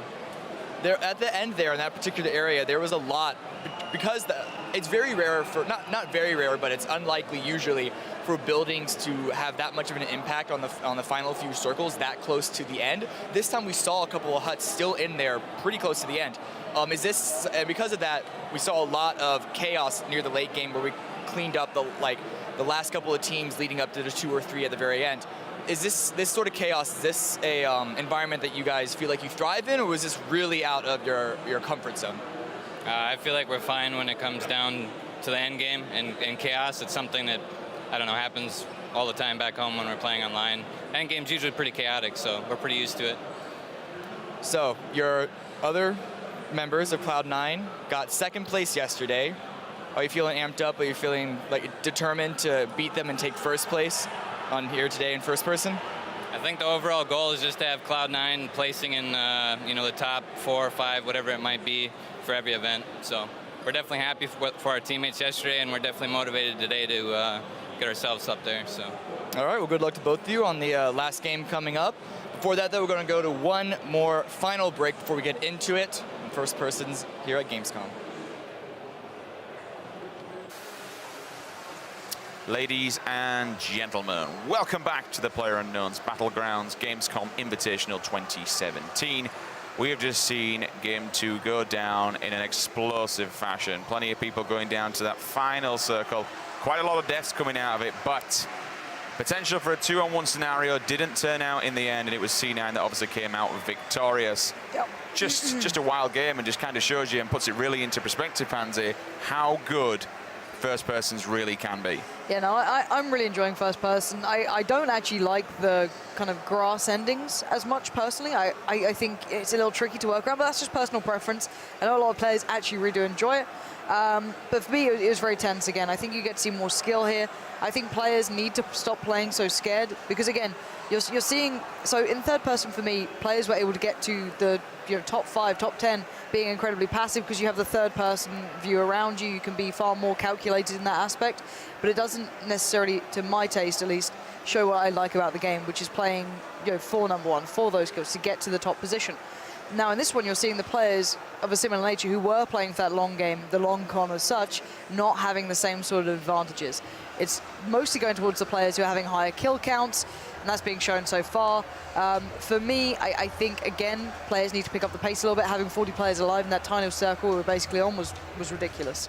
Right now, C9 at the top, Mazzarini and Spike in second, Luminosity third, with Chipsy and Ninja, and so forth and so on. A couple of newer names coming in as well, which are always nice to see, not just the same players from yesterday and the day prior doing well in this. C9 then will stamp the ground at the top of the board with 720, gives them quite a bit of bufferage, to be honest with you, as the next people down below them do have 646. Let's see, Luminosity, they are very much within a chance of winning this. Also, Ninja and Chipsy, 640, and then we take a bit of a gap there. That's going to be over 100 points between Geese and Jimmer. Moving down, we carry on in the 400 bracket, Avenger and Pony Rider, and then we move into 7th, 8th, and 9th and beyond. But if I'm not mistaken, it's only top 4 that will be paying out $30,000, exactly the same as yesterday, to your first place. Second place will walk away with 20, third place with 8,000, fourth place with 4,000. Same scoring system. Obviously moving down through the ranks, points for your placement where you are, and then for every single kill that you get, it's going to be 4 additional points. Moving in 16 through 30. We're not going to run through them all. This is just there so you guys can visually see where people are. But now, knowing this, the game of points begins. I know everyone obviously wants to scatter for that top point, but when you we look back at day number 1 with Evermore, for example, being able to think, okay, I know where I need to be in this table. I know what level of points I need to be gaining in order to win this thing. Ninja's already put a tweet out saying, look, we need first or second if we want a shot at winning this thing. Cloud9, though, they've got that good buffer. They're at the top there. They're standing strong. They need, I think if they get second themselves, I think that's pretty much sealed the deal for them in comparison to everybody else. So a lot riding on this final game. Still anybody's game whatsoever. There's no clear winner, and it's going to be a fun one. Remember, you want any social media, you want to be joining in, give us a follow, Pull Battlegrounds, and of course Play Battlegrounds. Also, if you want to give us any notes, if you want to throw us your teams out there, who you're rooting for at home, any mad clips, make sure you use the hashtag Battlegrounds. Also, there is a giveaway, and that will be popping up on your screen very shortly. People look happy. They do. People do look. It's a lot of fun, you know. It's an awful lot of fun. This is a lovely little arena. Everyone's diving in. 80 players. He looks asleep, but everyone else is having fun. We're having fun. Oh, he's woken up. Are we? Are we? Yeah, we are. Well, look, I just want to get in the games. You know, this is why you normally have an analysis desk. You know, it's like, guys, talk nonsense for like 5 minutes. No one really watches it. Don't let Yanko or Chad know. But, you know, we can normally just throw it over to them. Not the case, but one thing we do have is an interview on the floor with Vicstar, if I'm not mistaken. So, I wonder how he's getting on. Yes, indeed, I am here with Vicstar. Mr. Vic, you are a pretty popular guy. Oftentimes you've seen your name just blow up in chat. But for those minority out there that don't know who you are, do you want to give us a little introduction to who you are, what you do? Sure thing. So I've been making gaming videos on YouTube for 8 years now, and I pretty much cover every multiplayer game there is, whatever I can have the most fun playing. I record and post videos of it, and people seem to enjoy them, which is awesome. How are you liking Battlegrounds compared? I mean, obviously you like it because you wouldn't be here if you didn't. But like, how is it compared to the other games that you've done videos on? So Battlegrounds, I absolutely love. Of course, that's why I'm here. It's a great honor to be able to play with all these incredible players and be here doing this. And for me, yeah, it's a game. It's probably the game that I'm the most into right now. Having played so many games over the years, it's been a while since there was one that really kind of captivated me. And I think there's so much to it. That's what makes it so entertaining to play and to watch. It's always something different.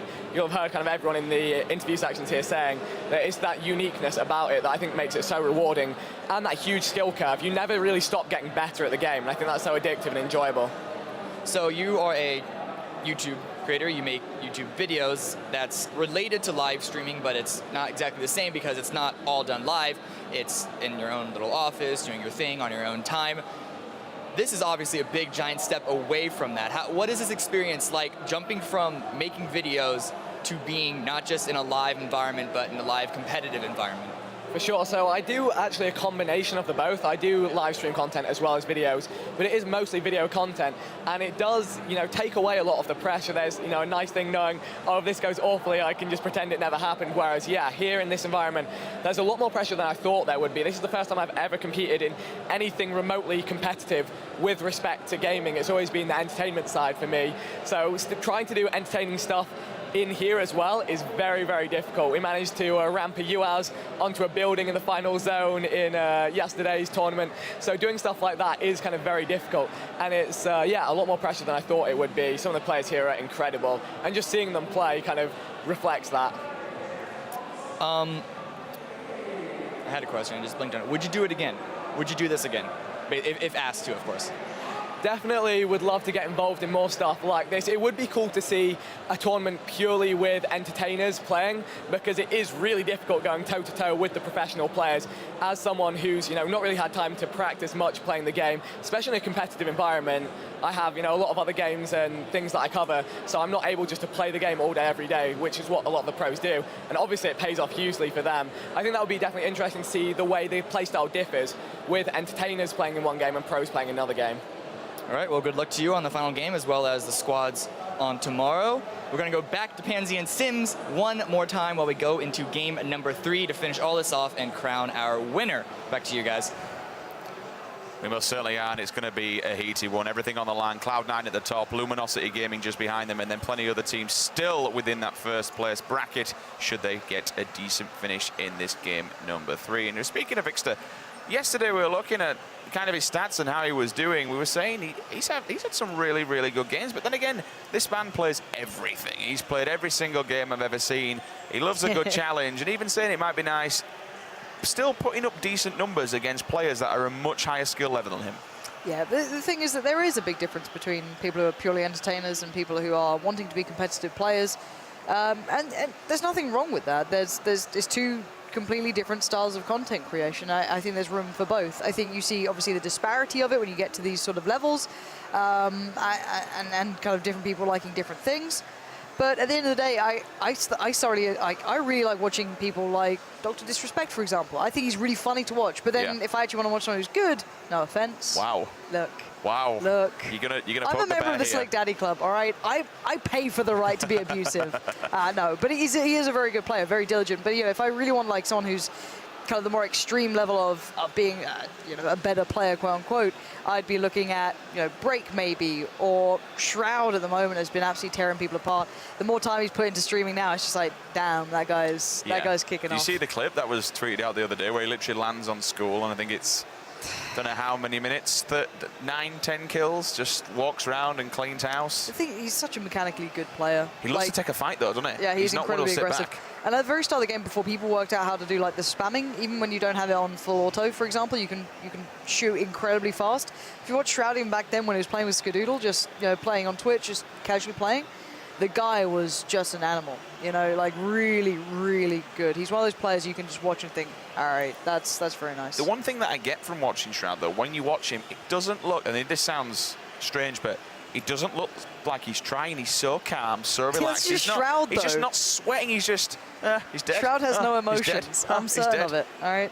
He's incredible. He's an awesome player. When you watch him, it's just like, oh, you've just pistoled someone with a shotgun in the head, and now you're still alive, and now you're on your 5th kill, 6th kill. You're racking him up, and it's such, as you say, it's just such an absolute treat to watch. But this is going to be our final match of the evening, guys. So make sure everybody who's watching Facebook, Mixer, Twitch, no matter where you're watching across the world, YouTube gaming, grab your phone, tweet the stream, use the hashtag Battlegrounds. Let's get some big numbers across these streams. Let's break the records. Let's get plenty of people watching, plenty of people involved. Make sure you tweet in, make sure you Facebook in if people still do that these days. And of course, get involved in the raffle that's on screen right now. ESL.gg/PUBG raffle. TIs, i7s, crates, cases, we've got everything. And the game's going to be starting in 7 seconds. Let's do this thing. All right. Time counting down. 1 more second. Final game of the day, of course, guys and girls. So this is all that matters. Use that hashtag Battlegrounds. Get involved with us. Let us know your thoughts on who's going to walk away with this game or the overall game. You've got a Zaki. No. You've got a Zaki going straight across diagonally middle of the map. So aiming kind of towards Novo. Nobody jumping out yet. Just as I say that, they finally go. I was hoping for some early jumpers that may have gone to Zaki, but they're not. George is going to be rammed. A couple of people will. That's going to be Noble making their way down to the crits. Smack and Viz are also there, probably going towards the hospital side of Georgia Paul. Few people moving middle. Here comes Pachinki. The jumpers will aim to look for there. Few people as well. Fair few going across. May make their way over to Rosok, get a bit of a long flight. Maybe even get a vehicle. Make their way up to Yasnaya. But military base Panzer, it's there, and there's a lot of people who are starting to jump. Yeah, I'm looking for a lot of military base sort of attention here. Oh, look at them all. Novo as well is going to be very much contested. You can easily jump to that quite comfortably. That's not even going to be a problem. Again, if you've seen the players going towards Rosok, you think it's going to be busy. Don't think that just yet. There's the higher chance spawns. There's 4 car spawns around there. The higher chance one. So you're more than likely to see people split towards the east. Head to Yasnaya, Stalber, Mansion, Lipovka. That's where you got to keep your eyes on. Georgia Pol will be busy. Probably not towards the crates these days. Oh, look at this, though. Look at Georgia Pol is kicking off very early on. Noble are down here. TSM are down here. Shaka's there. Moondie's in on this one. Everyone's gone for this. Only one team so far going to Zaki, and this looks more like a normal game here. Lex and Flom land inside school. They've got it on their own as well. Mithrain, WTCN, they are inside the buildings, just on the towers, but they've got 2 people bang opposite them. We'll move over to George. Smacks down in the water. He must have been pushed back. Dingascan's tinked up.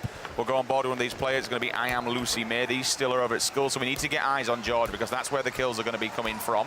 These people at the moment, they do have a set of people over there, but I very much doubt we'll see any early engagements. But saying that, Mithrain and WTC, they have been hyper-aggressive.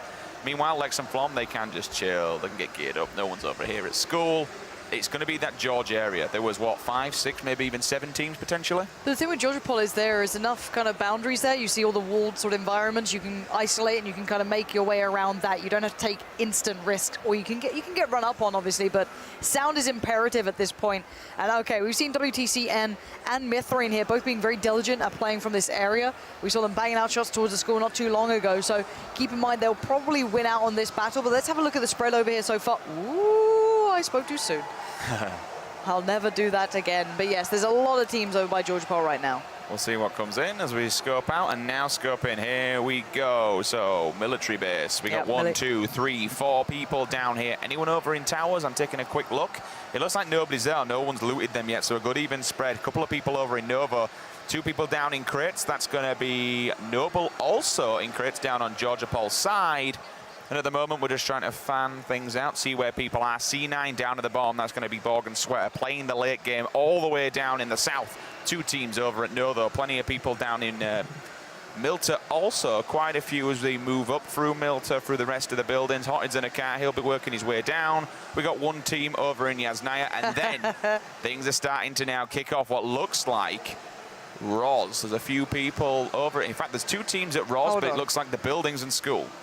I just want to get confirmation. Are we restarting this? Oh, have I been talking away and things I think you've gotten excited. Okay. There might be a restart. This would not be cool. Not cool. Sad. Sad times. Oh, carry on as if we're still playing. No, Nope. no, headsets are off. Definitely having? There Okay. it is. All right then, so I'll back off So now. I do want to just say something. Hopefully I don't get told off for this. I did get confirmation that it wasn't stream sniping. I know a lot of people were kind of getting, you know, pitchforks out, getting ready to go any chance it happens on the internet. Obviously, they love jumping into it. It was a player that we switched to who had already died, already been watching the stream himself, just sat there, why not? I'm pretty sure the player that we switched to was Sigsy, one of the 2 players who qualified through as well. Him and his teammate, you can see the webcam there, he was just watching the stream. Wasn't Chappy, it's just how the stream looked. So just to kind of quell the masses before they start, you know, burning down houses and just, you know, being the internet, it should all be okay. Unless I get told otherwise, but I think it's very much okay. So yeah, we can just leave that where it is for now. That'd be cool. I don't want, you know, I don't want it to, you know, ruin this tournament as we see it right now because it's all good. So people can chill But you're giving out. clarity, which is absolutely fine before things, as you said, do get out of control. There's plenty of admins on the floor and they are checking everything. At the moment, you're looking at the C9 boys. Their teammates are in a very, very good position. Moving down, I believe that's going to be Detonator also. 2 members from there, just popping around some of these players. We are just chilling while we get this game number 3 underway. It was a restart. We do apologize about that. Vikkstar, we did just do the interview with that man. And again, we were very impressed so far with some of the things he's been playing. Yeah. Meanwhile, we look towards TSM, Smack and Viz. Really good game last time, but still no winner-winner chicken dinner, unfortunately. Same goes for Liquid also. But Scoom with the late game, which is fair play, will get some points and at least stick them up the end of the board. And now we just chill. Just kick back and wait. Yep, there's Serenity doing okay. The teammate Oshi7 did all right in the last game. I think they're on around the kind of top 30-ish marker at the moment, staying alive a little bit better. They seem to be going for a little bit more of the military-based plays. I'm starting to like it. I'm starting to see braver people actually going for these sort of plays and going for that sort of thing. So, yeah, hopefully we get an update as to what's going on here. But yeah, still waiting on this one. These guys now have got eyes on the prize, right? Cloud9, yeah. They're in the driving seat. They know they don't necessarily have to take the fights. They know they just need to get to the top of that leaderboard and stop anybody else within their tracks. Do you think that'll affect their gameplay now, Pansy? Do you think they're going to say, okay, let's go passive because we just need these points to win? Ah, man. I'd love to say... Playing the game, right? It is playing the game. But you can't... I don't think first person allows you to be that passive. We saw it there on the final circle crunch, but it depends how many points they need, right? If you only need to get top 20, then yeah, go for it. If you need to get a couple of... Like, it's really risky to play that way, in my eyes at least. I don't like doing it. Playing just to get to a certain point, rather than just playing a proper game. Playing that, you know, I'm just going to play smart, I'm going to get those, you know, early rotations. That's actually one thing I've got to say about Cloud9 that they do really well. TSM does it too. We haven't seen it so much at the moment, but early rotations, which sounds weird, but getting yourself into a good position in a new circle and using your other teammate as a pivot point. So, for example, we saw it a lot then. They kind of fell away from it because Chappy spotted out the final player that he was up against. But using one player as a pivot point and then rotating around him and then pushing up to safety, they do it really well. So you're just seeing some teams kind of becoming a little bit more fluid in that sort of idea of how to approach the game, which is really smart. It was kind of like what you saw from Luminosity in the final circle of that one, where one player, I believe it's a Chipsy, who just kind of stuck right in there, and then Ninja was the bait, so to speak. He was the one that run in, allowed Chipsy to pick up some more kills, make their way up that leaderboard. And honestly, it's just been, yeah, they're just picking up these new tactics. Everything's going to different. Everything is going to evolve over time. We're in different modes, different game types.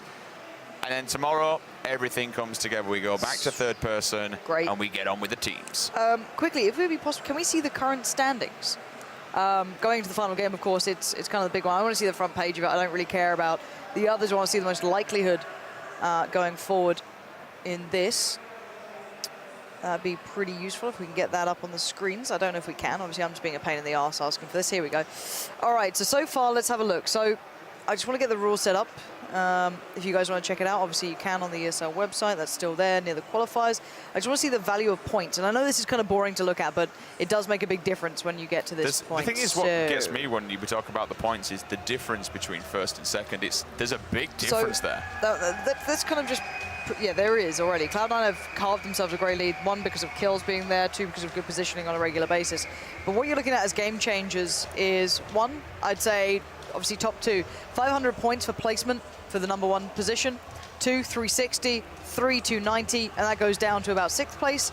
From 7th to around 9th, you're kind of looking at 180, and then 10th down to around, you know, you're getting to around like 17, 18, you're going down to 90, around that marker. So again, the big game changes happen when you get to the top 16. That goes over 100 points. That can make a difference.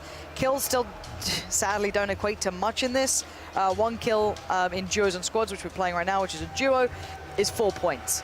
So again, you're basically looking at placement in this. I think in the future it'd be great to see a little bit more of a lean, a little bit of a weight towards kills being far more imperative.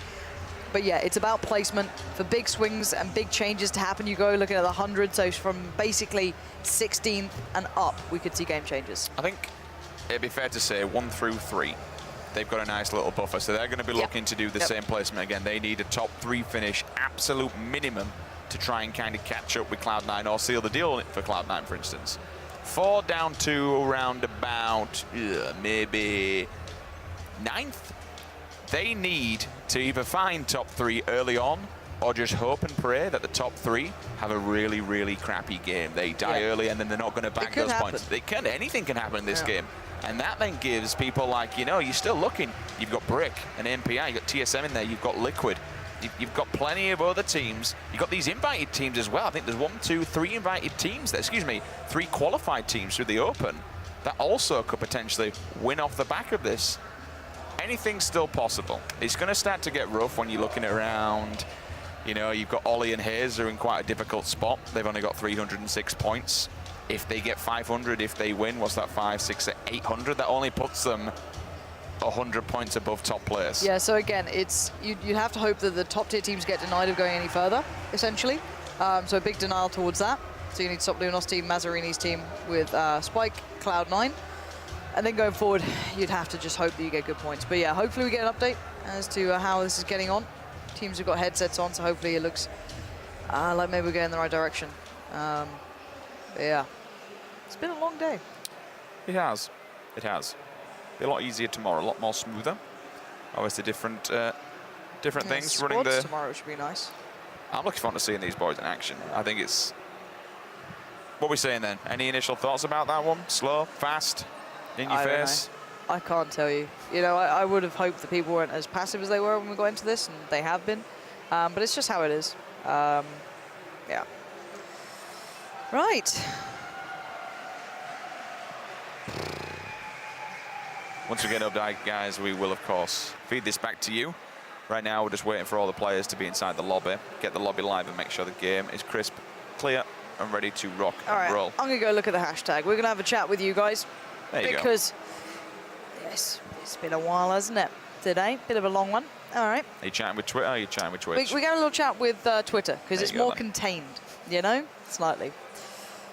People supporting the Cloud9 boys, doing well on the board there, always good.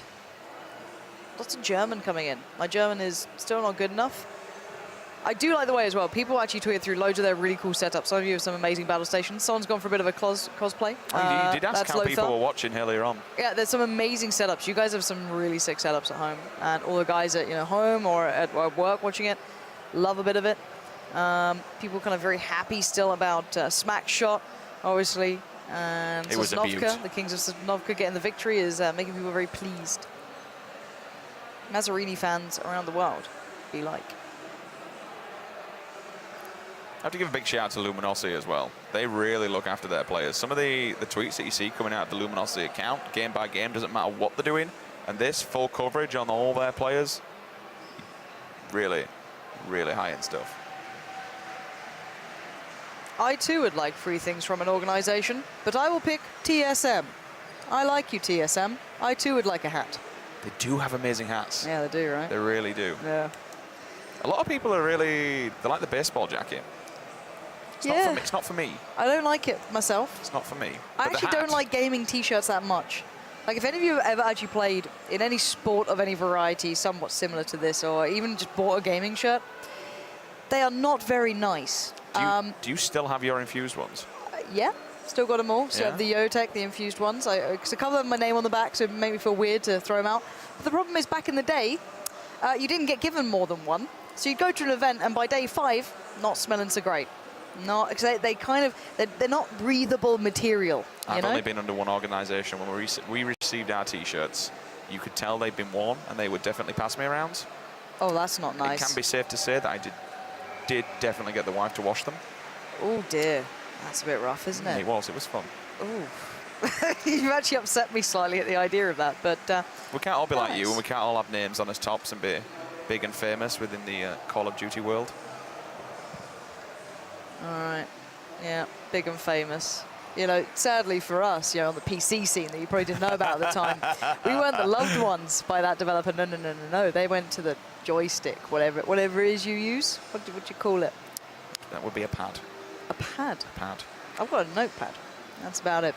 But I've been told we're at the 1 minute mark, so hopefully this will be silent. We can stop talking nonsense. It's been far too long. One more day of us talking nonsense at you. Thank you for being so supportive so far, by the way, guys. Actually, I'm going to take a little bit of time to thank everyone on Reddit, Twitter, wherever you've been, Twitch, chat, if I must. Actually been very, very supportive of our casting. This is the first event we've ever done for this. You guys have been absolutely amazing, so thank you for that.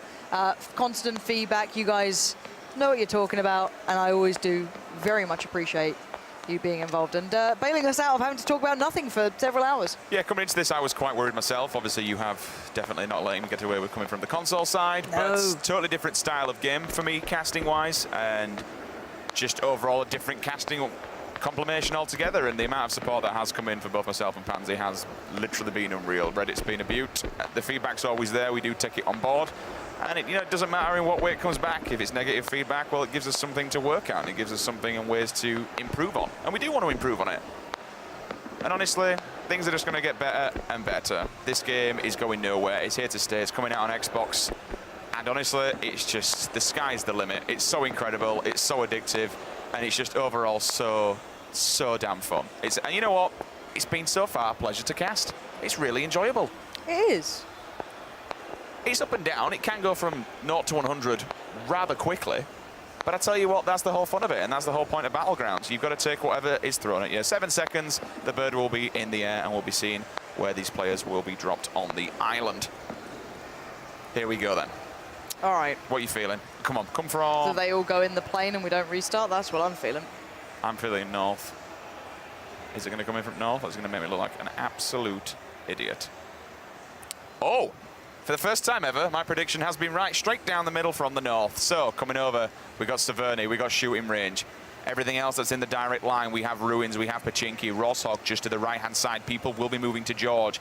Ninja, every single time Luminosity, they love the early jump. They dive out, they go towards the top of the map away from everybody else, get some gear, look for a vehicle. This, again, is going to be straight down the middle. Military base could be in range from a bit of a long shoot. Pachinki's there as well. We got Ferryport. That's where the plane is going to be ending around. Primorsk, look for any stragglers that aim to go towards that final flight area. But Georgiapol, once again, Pansy. Look at that, just a wall of players just honing in. And that's where things could get really, really messy. So a nice even spread. Sometimes I don't know if you're talking about like a jam sandwich or maybe a weather report. You know what I mean? And on the Eastern Front, we are seeing so please don't speak. A strong amount of players moving in a westerly and... yeah, at least we're going to get the Millie base fight. This is what I've been waiting for, the final game of almost the final day. Obviously the day prior, but I like to jazz it up, give you a storyline, lie to you essentially. Why are you making me watch Pachinki? Don't hate it. I'm sorry. You know what? Someone tweeted me saying, don't back down from this. The king of Pachinki lives. and it's good and stuff. Don't you dare diss use my of words. Pachinki. Yeah. Yeah. 8-time scope already, straight off the bat. Nice way to work.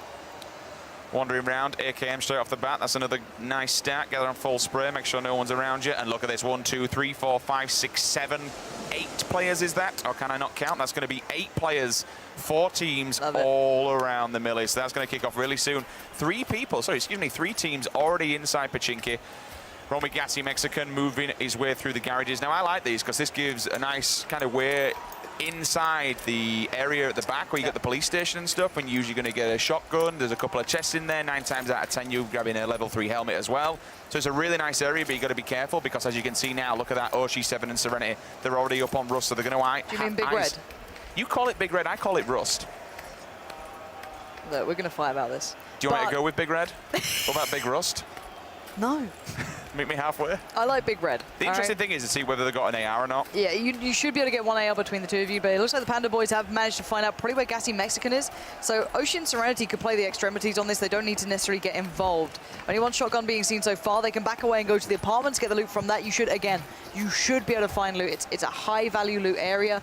Mid-throne we're seeing here. Again, they've got their tactics down. They've got their route. They like to go to the apartments complex, and they do it time and time again. This is the Panda guys going to the more aerial building, I guess. Just decent loot again. You should be able to get away with decent armor and guns. Let's note on the circle as well, it is down south, so Novo's going to be in. We'll also see Milter in. 2 players popping around here, down in the bunkers. That's a really nice circle. Lots of people in there, Pachinki, everyone on military. So people now can just get looted to the eyeballs. They don't really have to do much. Chipsy and Ninja, well, what would you expect? We're starting to see this evolution of where people kind of go straight once the plane comes in. Every single time and time again, Chipsy and Ninja, nope, let's get out of here and let's just get on looting as we now make our way down inside Pachinki. Yoonroop looking for Evermore. He's very close on the map with one of the houses behind him, checking outside, making sure no one's in the apartments opposite. And this is where you play Assassin's Creed, right? This is where we potentially could be getting somebody up on top of the houses. It's really risky. Yeah, but look where LG are. Luminosity are here. Drassel's just in the building. He definitely will have heard Evermore. He's looking outside the window. I'm very intrigued to know where the other Luminosity player is. Does he have eyes on for intro? Otherwise, a bit awkward in the tournament. Anger there for the Mythic guys, working his way through Novo as well, working out towards the edge. Still got a shotty on. Still in a decent spot. Still pretty well set. And as we see, he's cautious. You have to be, because it's so easy to move into Novo in this position. You kind of hold this high ground on the edge, and you work your way down and you can pressure, and it looks like the doors are open, so I don't know if someone's already been here, so you're not aware of the full kind of positioning of others at the moment. But you can see, oh, there it is, the panic, but it's Vixstar down. Anger delivers a face full of lead at this point, but where's the other teammate? He's baiting him. Surely Vixstar, ooh, that's taking a while to kill, but Vixstar, where's your teammate? I thought he was up there with him. Surely he was backing away towards it. That's what I thought. And you know what? We're going to have a look. We're going to put it on the third person mode, see what it is. He is absolutely miles away. Oh, that is rough. Again, see this, I do like the way that people split. You can do that sort of thing, but that's too much. This should be an easy kill for Ollie. Ollie, what's going on, bud? He's having a bit of a mare here. Sprays him. That's what I expect. There it is, Ollie. This is the guy who dominated the early days of this game. I need to see more of this from this man. Go on. Go on, hoping for that shot to connect, but he knows he's down-hotted, who's going to be crawling away, begging for mercy. Feels so bad. This happened to him yesterday. This feels so bad, and now he just knows, nope, I accept my fate. Scopes in, puts a bullet in the back of his head. And Hoyd is the second player to be eliminated from the server now. People still on the looting phase. There's no real reason to move yet. We said before, look at how central that circle is. Everyone in melee can just get geared to the nines. They don't necessarily have to take this fight. This is, of course, our third and final game, so people can be a bit more cautious. There's plenty of points to be won, but you just need to stay alive. We're hearing a couple of shots cracking off. This is going to be LG on the opposing side, Luminosity, JP2 and Drassel. Just knowing, I still think they know where these guys are. Evermore and Euro really haven't moved where we saw them previously. They're going to close the door, probably try and share out loot. If not, just be a real nuisance. And yeah, you can just be a pain. Simple as that. And that's basically everyone that goes to Pachinki. Works out well. It's a smart way of playing it. Like, as much as I don't like it personally, it's justifiable. Yeah, absolutely. And this game is a lot about personal preference. But, ooh, Tavelo there, not actually got a scope on the gun, which could be a problem. I wonder if that could be Oshi7, it could be Gassy Mexican. There's a couple of players who are over here. Nice connection towards him, though. He's got level 3 helmet. These are going to be chest shots coming out. And that might be, yeah, that's from Serenity. Pinned in by the fence, but she's fighting out of this. Trying to get Oshi to a better spot as well. She's covering him off. But you can see the aggression from Tavelo, but he might be in trouble here. He doesn't have meds to fall back on. I don't think he realized they've both got sniper rifles as well. That's an SKS and a K98 in the hands of Oshi7. Going to opt to whip out the Uzi, silenced also. Does it have a stock? I didn't quite catch whether it did or not, because it will annihilate a player if they get up close and personal. Shotgun and M4 in the hands of their opponents, and now they will track back. Moo's going to come over the hill, just see if he can get eyes on the prize. Now he's healed up. His teammate Tavelo will follow. But this is a good split. I like the way that Oshi's being the mobile one. It does mean that he might have to face a 1v2, and they're also a little bit isolated, but he's got a Kar98. He's got the extremes, which is a bit of a problem. Kar98 for range, and then the SMG, right, with a suppressor. So it's like very hard to find the middle ground. You want that AR. But hopefully we can have a little look back to this. Is someone closing in towards a Dren? Is the other teammate there These guys really hungry for this frag. I don't know how far away Oshi's gotten. He's trying to get to maybe that side building, find a bit of cover, find a new way to approach this, but they're not in a rush. They know have where he the is, circle. though, don't they? They have a good idea, and that's why they're getting worried, and that's why they're bopping around. Oshi, however, he can just chill. Doesn't have a scope on that sniper. He's just got a red dot, so it's going to be a little bit rough trying to tag them up. I didn't see what Serenity had. I don't think we've been on her POV, but she does have the SKS, which did some serious damage. Actually, Serenity's dead. She's gone. He knocked her out, so she's on the side only now. knocked. Fred needs to land this shot. Oshi7 needs to make that count. He's trying to lead it well. He's trying to draw the attention, but I don't know if he's got much time to get back to Serenity. It's hard to get him up from there, unless she can crawl the way back. I mean, with a red dot on the car 98, very tricky situation to be in. Serenity having to cross back over through the gap, and you can see Oshi7, he knows where the player is, but finding the safe angle, holding the breath, looking for the shot. The jiggle peaks are coming out. The Panda Boys know what they're doing. Annoying. Yeah, this is really hard to play against. So annoying. He's going to go for the pickup, see if this can happen, but she's out in no man's land, unfortunately. I don't really think it's worth going for. He's just putting himself in a bit of a bad married. position. He's being told, get over here. Get over here now and pick Look, me up. if I can't have fun, you can't have fun.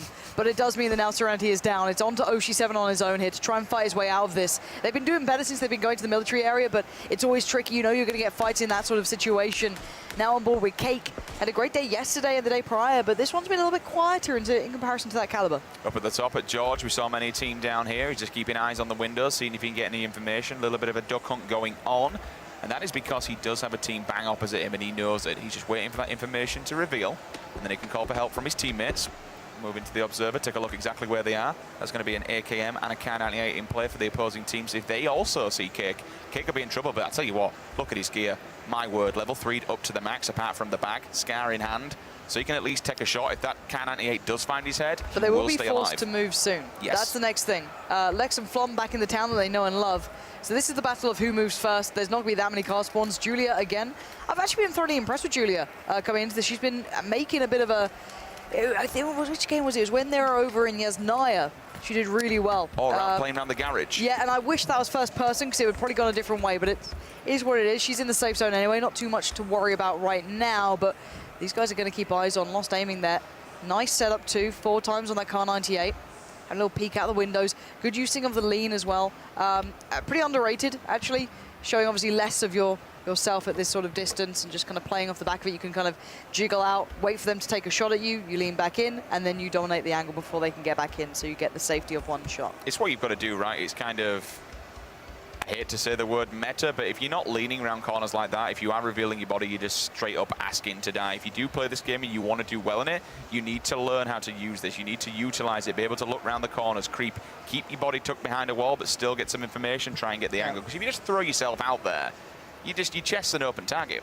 Yeah, and here comes the blue. So this is going to force the team to start moving. It's going to be the battle of leaving this area. Now, Oshi7's still alive, but still got that red dot. Really going to be tricky for him to find a way through from this. And I don't know if Panda have backed away, though. That's the thing. I'm really unsure if they've still maintaining the hill presence. And it's going to be hard for him to find his route out of this. He can disengage, go, Nova route or somewhere else, but you kind of want this. No, they're still over there. They are backing away from it eventually, though. Needs to be careful. He won't get any eyes on them, and they also won't see him. Here comes the run. Which is pretty good, but as you mentioned, this is where people will start to be forced to move because of the blue pushing them. Car driving off into the distance, but they're in the blue also, so he knows that they either need to come across this bridge, turn and face, or go to the next one to get across. Just want to say people are very amused with how you say the word scar. Would that be because I'm as northern as it gets? Or just say the word car. Car. Ooh, we've changed it. Anyway, Sequisha now in trouble. Teammate down, Julia's bleeding from the waistline, and it's Lex and Flom, if I'm not mistaken, the ones doing this damage. Sequisha knows where one is, but can he find the other? He's done well before. This man got into top 5s. He was doing really well. Top 2, should I say. Spots out one. Can he get the shot? Oh, no, the gun barrel just peeks up. He was too close to the wall. And Lex lays down fire from above. Great work from him. Looking cool, calm, and collected under the pressure. He just saw the pixel. He just saw the peak.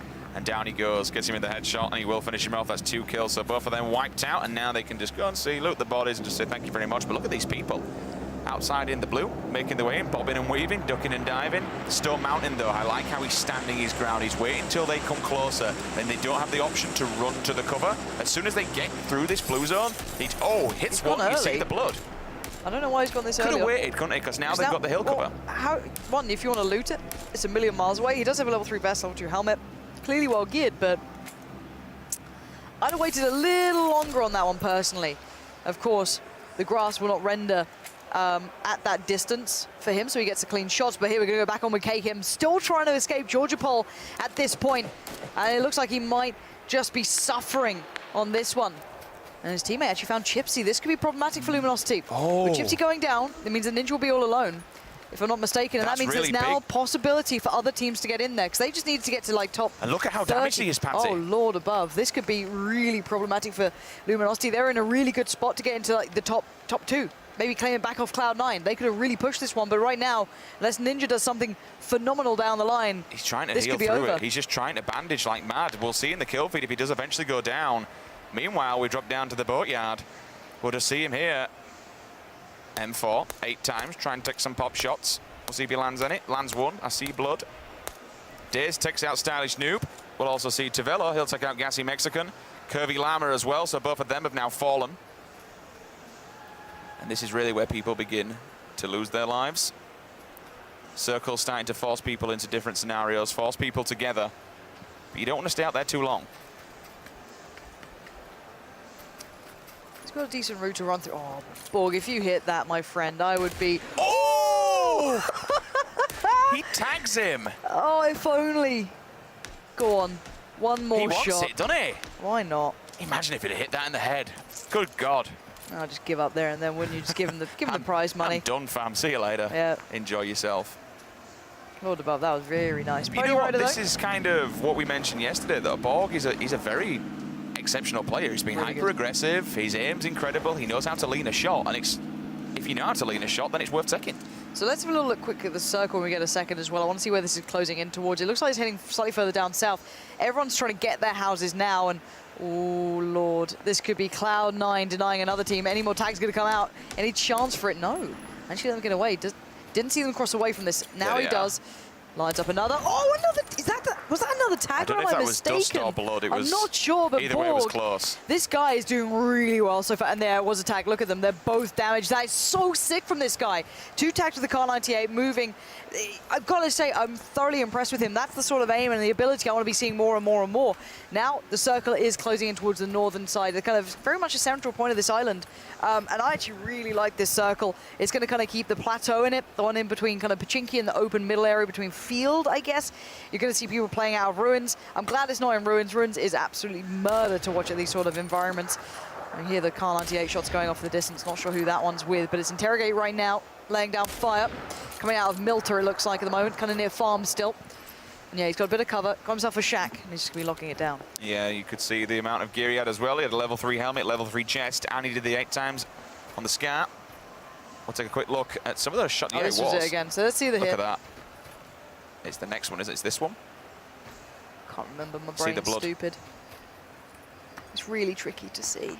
But he did hit one We of them. definitely And then he did see hit the it. follow-up as well, which was a really sick part. So good job to Cracking him. player. Right, so we're back on the military island, if I'm not mistaken. I think I am. And this is going to be the crossing. This is going to be the crossing of the sea here at this point. Dropping out medkit for his teammate. They do need to get moving. They're still safe for now, but they know the circle very unlikely to end here. This could be interesting, though. Yeah, where the again, maybe players not are. expecting that. Oshi7, the Lone Ranger at this moment. He's been working his way out.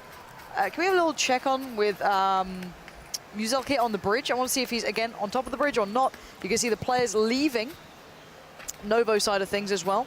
They're going to be heading on over on the boat. Good pickup for them. Good chance of vehicles over there as well, but they've opted for the boat, which is the safer choice. They can get over towards maybe Melted Power. But Tavello's checking for this, which is good awareness, but I don't know if you're going to check that thoroughly. I'm not sure if there's any boats here. And yeah, this is good, lovely work from Hayes. Good leading the shots there. Taking his time on each one of them. And yeah, that's Anger trying to cross into this. You can see the battle going between the two of them here. He's found a bit of respite, bit of cover, healing up, but he needs to, dodge and weave, zigzag out of this, because it's very hard to see where those shots are coming from. He's considering the bridge. It wasn't. Yeah, and the thing is, here's another cracking fact. He's Ollie that's pushed out to try and force them up. He's got an eye on them. Trying to snap some shots, but Anger answers back, hits him with a headshot with the Scar. Down he goes. That's going to force Hayes to move over now. He does have time to heal him up, but it's whether or not Adren and Anger think, it's time to go, boys. We can murder these if we push up aggressively on them. It's a really tough game now. You've got actually 2 very diligent teams. Anger still seems a little unaware as to where he can get to from this. Stody, Stody is about He's waiting for his to teammate. destroy them.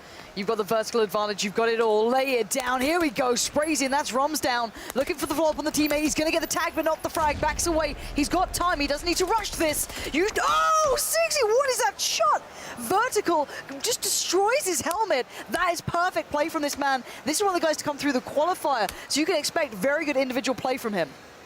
He's rotating round. He's trying to finish this one off. Stud is about to go down. He's forced to go back now. I have no idea how this one's going to play out. Look at his teammate across there. They're probably going to get each other up. They didn't expect them to be so damn good. That's what you get. You peek over the edge, you only expose your helmet, you give them one chance to land a shot, and they absolutely land it. Fair play. They're just going to grid him. Terrified. I would be. If I peek an edge for a second and someone just rips my head off, yeah, I'd be a little nervous too. And now they've lost visuals on them. They've lost visuals on the 2 new guys to this one.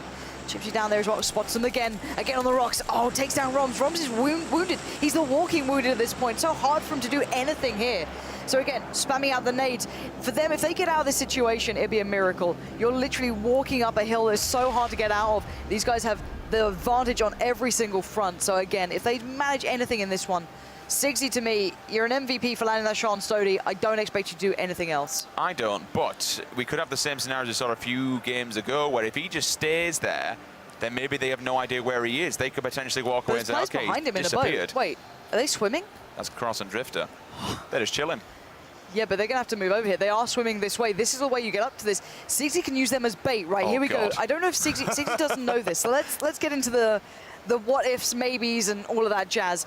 Actually, we'll get back to that because Borg's got a car 98 and he's got 2 players in sight. Can he land any more of those crisp, clean shots that we saw before? No, they backed away, fallen over the ridge and just left and said, look, we don't want that compound. There's a wild animal there. We don't want to go near it, and I don't blame them. So right now you're hearing a couple of cars going around. Oh, you've just driven up. Molman's got delivery, and that's the Noble team. He takes down one easily, doesn't overextend. Where's his teammate? He needs the support right now. And on the flank, it's Scoom. What brilliant positioning from these guys. That's incredible. He just left him as bait, and all of a sudden Scoom walks up and just says, okay, I'm here. It's time to join the party as well. Wipes out his teammate, and both of them will fall. Looking at the kill feed as well. Unfortunately, Killer Kapowski, she will fall. So would Liquid. There's still pressure here. In fact, Hayes is now knocked out as well. So Ollie went down earlier on. Now Hayes is down. Solid FPS kills both players. 2 players down. That's WTCN and Mithrin. Both of them fall to Cloud9. In the meantime, that's giving Cloud9 more points in the board for the kills as well. We've got 60 alive here. Let's check in with that circle as soon as we can, because that's going to start moving very, very soon. So that's going to crunch in here and just remind ourselves of where people are playing towards. Ollie's managed to knock out the guy who got his teammate, so that's a good avenging moment there for him.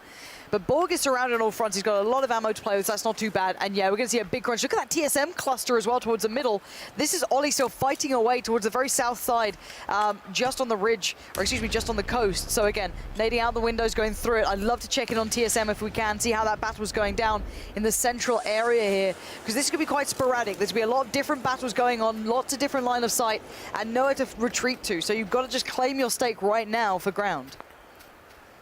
We'll see. Moo just chilling on the hill. He does know that several people around this corner, so he's going to throw some grenades and try and get himself some cover. Meanwhile, down in the kill feed, we'll see Whitey Dude will be taken out by Anger. So he at least knocks him. Yeah. Right, okay, so the 2 battles going on. We jump back. Drassel knocks out Solid FPS.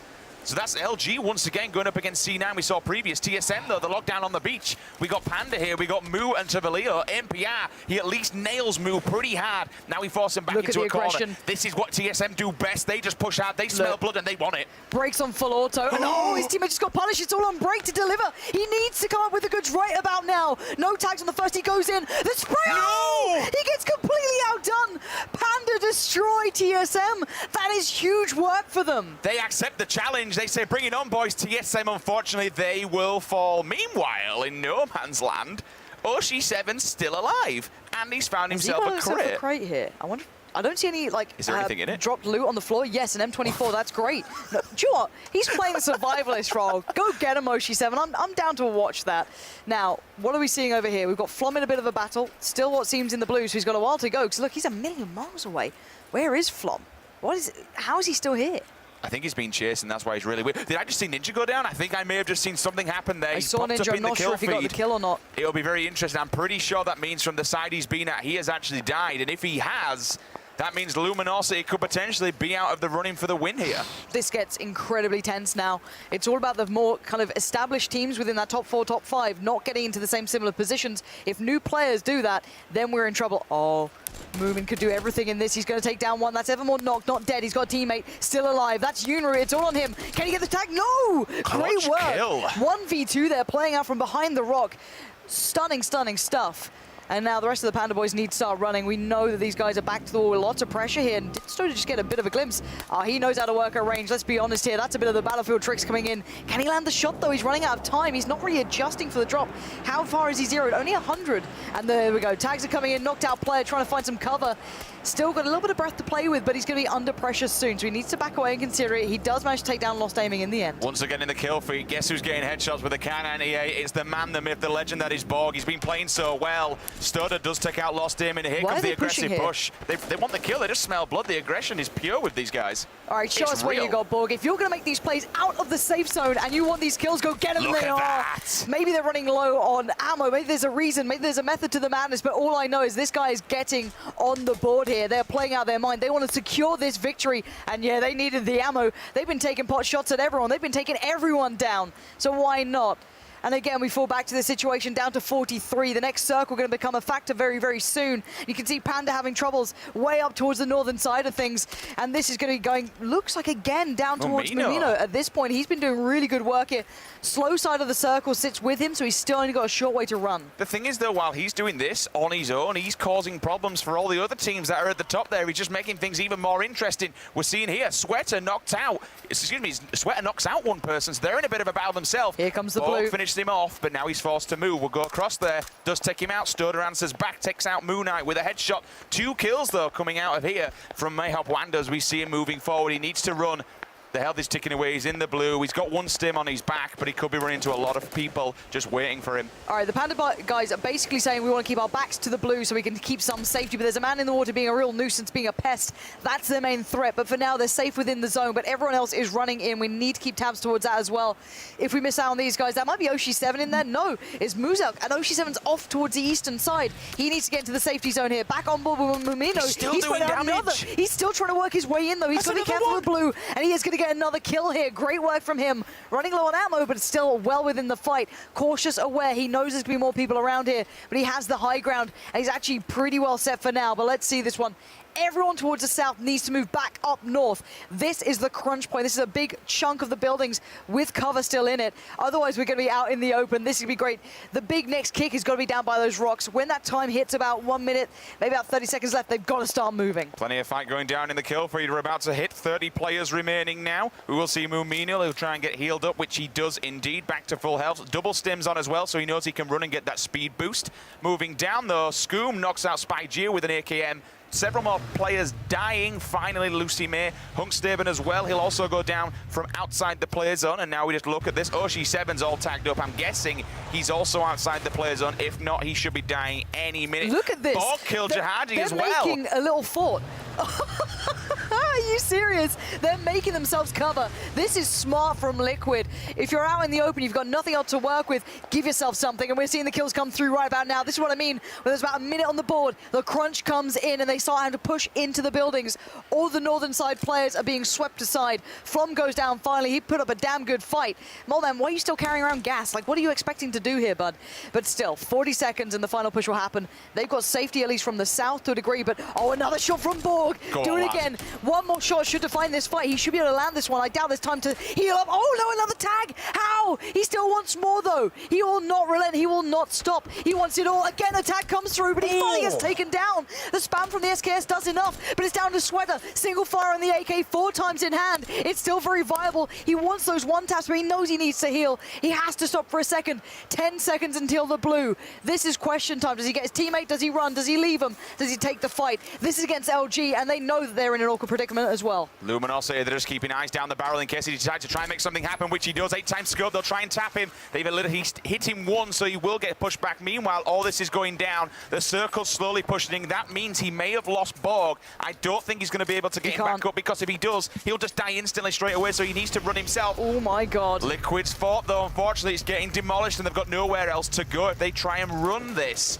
inside that vehicle. It's blocked in. Look how weak they are, Pansy. They're in a real difficult spot here. They've tried to make cover, and it's not simply good enough. 22 remain alive, and this is going to get exciting now. It's time to run. Stone Mountain knows he's in trouble, dodging, weaving, dipping and diving, but how can he survive this? The Panda guys are tagged up low as well. Liquid have him on the ropes. One's knocked out. This could be all but over, surely. No, this is just insane. 20 remain. 18, 16, it's going down.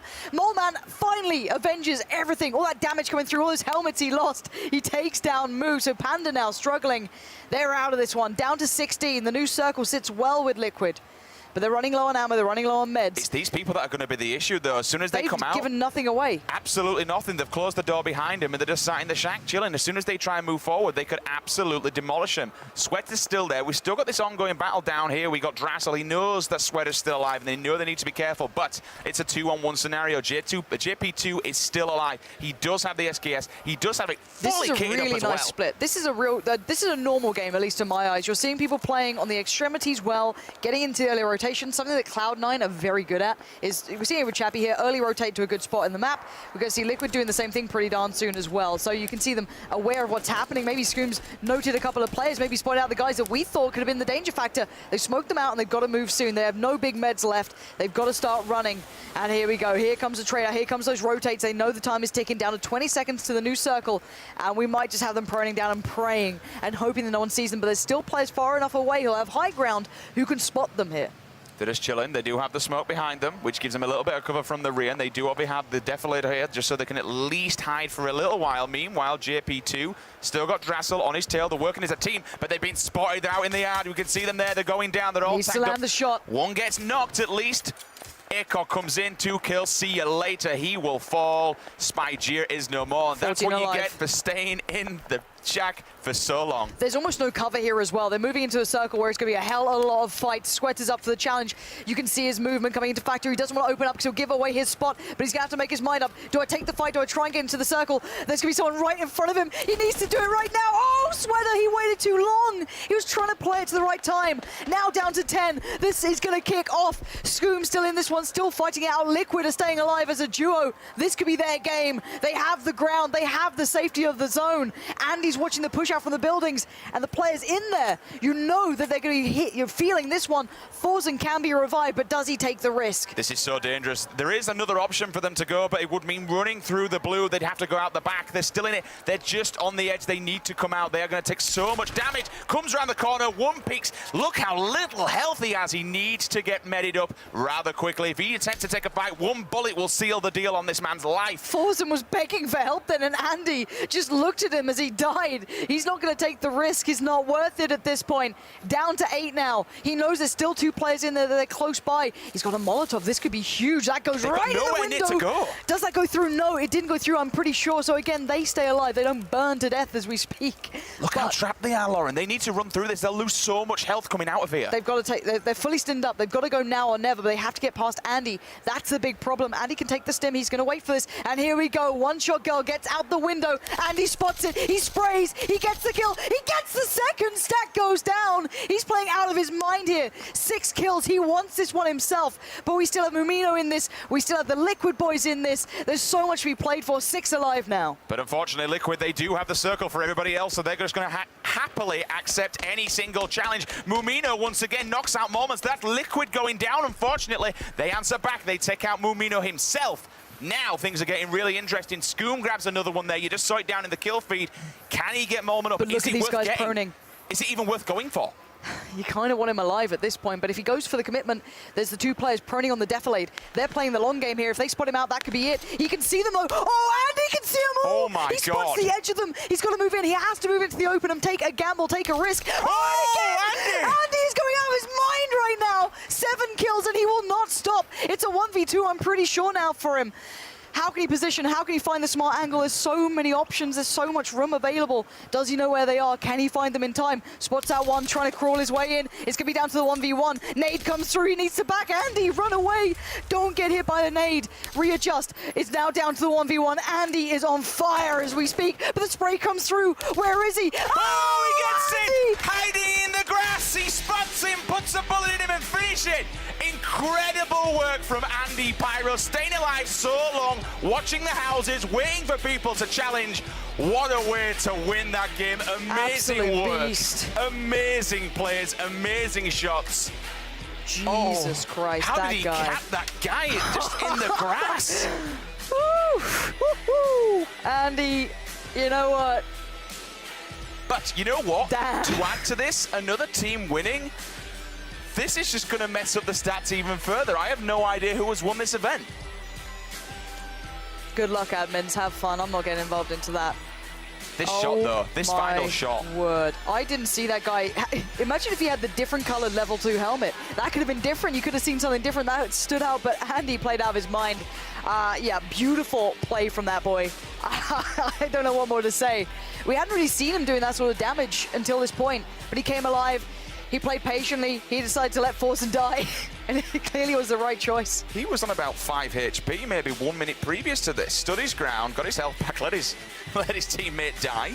But then again, it did pay off in the end because he saw 2 people beaming out of the house. He knew they had nowhere to go apart from in front of him. And when they were coming out of the house, given the position of the circle, they were going to be all kinds of damaged. That's just...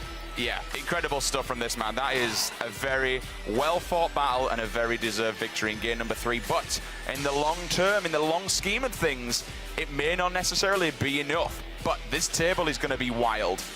Like, people, we saw Luminosity dropping, we saw Cloud9 dropping. Who has done enough to be crowned champion here in the first-person duos? Liquid pushed pretty hard there as well at the end. They had Scoom in there, still quite late, Moleman as well. There was a lot of players pushing at the very end to get good spots. With actually LG, well, some of Luminosity falling early, it's going to be a weird standing. As said, that was a really weird game coming out from Ninja. They got caught coming back in from George, which is such a shame. Imagine if they just got past Cake and those guys. That could have been them first place. But it is what it is. That was absolutely outstanding from everyone involved.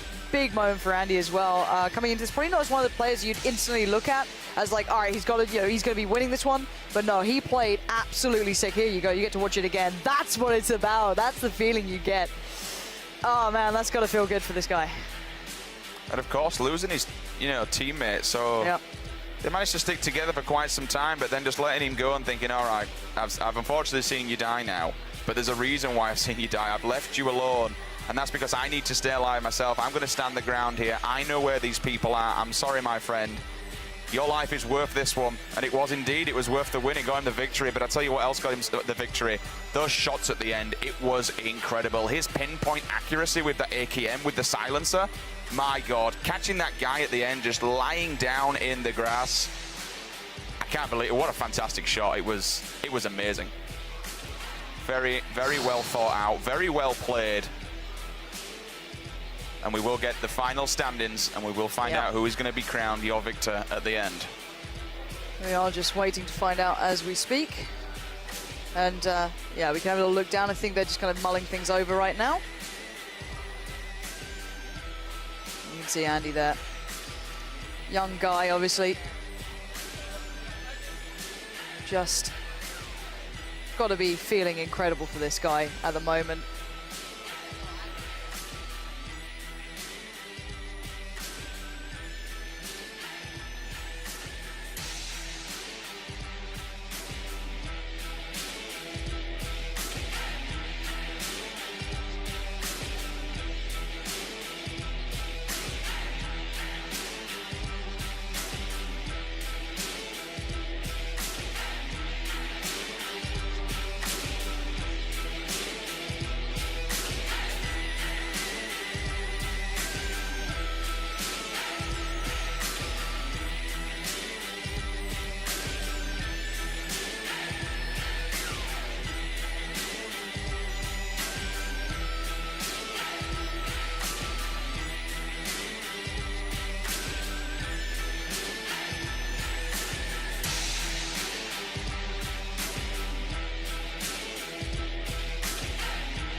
Okay, what's up, guys? If you're wondering what's going on, we want to give you a quick update on some of the kind of, I guess, hot topics of the day. And we're joined by Sammy, who is the lead community manager, obviously, for Battlegrounds and everything you've seen throughout this week so far. But there's a couple of things that the community want to know about, obviously, and they've kind of brought up, and you want to give a bit of clarity on and kind of have a discussion with. Starting with it, I guess, communication was a big factor in this one. Right. So I'm here today because there were some issues during this tournament that I wanted to explain to the community. First of all, this is our first offline event, and I think there was lack of communication on day one when players were playing in solo, and there were some players who had issues with their gears, and some had issues in the game, and that was not clearly communicated to us to make the decisions to restart the lobby. And I think that was very unfair, and we are truly sorry that there was lack of communication that was, that we didn't restart the lobby when some players were seeing some issues. We have fixed the issue, and we hope to, improve in the future. But I am sincerely sorry for the players who didn't get a chance to restart the game when it happened on day one. Yeah, this is, I guess, a learning experience for everyone involved, right? So we're all kind of having to pick up the pace here and learn as we go. And then I guess the topic is of Bosphorus as well, and how that went down. We gave a little bit of information, but I can imagine you can kind of give us a little bit more clarity on that too, and maybe a bit of how it came from your perspective there as well. So there was a bug in the leaderboard. All the stats were recorded correctly, but somehow it didn't show on screen correctly. So there was some confusion within the team, so that we thought Bosphorus was second place, but due to the ranking system we have for this event, they were actually third place. And we didn't clarify this in yesterday's stream enough, and then it was very confusing to the community and viewers because they thought, we just pushed them down for no reason. And I sincerely apologize that we did not address this clearly enough when we were on live stream yesterday. Yeah, it does get pretty messy, but at least we kind of understand it now, and this is all a work in progress, I can imagine, right? The next events, upcoming things, everything can change. This is all still very much in the making. Is there anything else you want to highlight while we have the time now? So I just want to explain that this invitational was designed to celebrate the community from the beginning.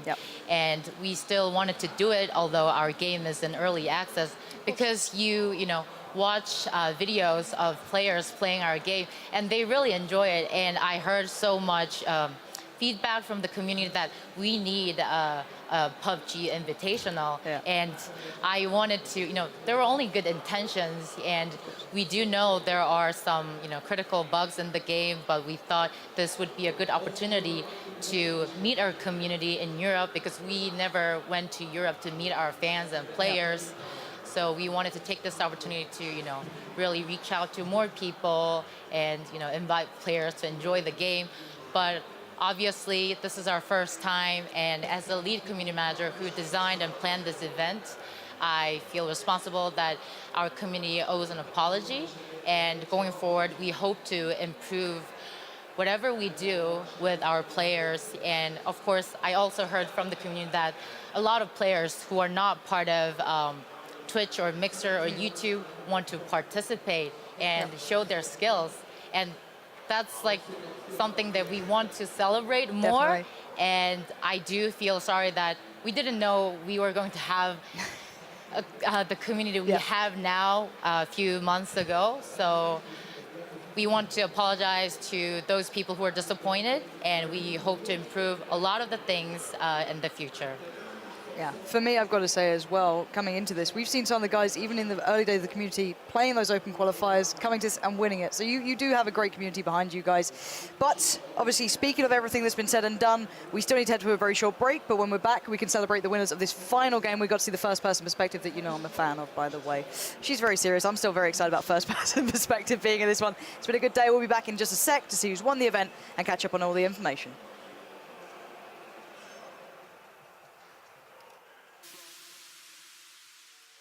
Ladies and gentlemen, welcome back to the Gamescom Invitational for Battlegrounds, and we are about to do the final trophies of the first-person duos. It's been an incredible matchup.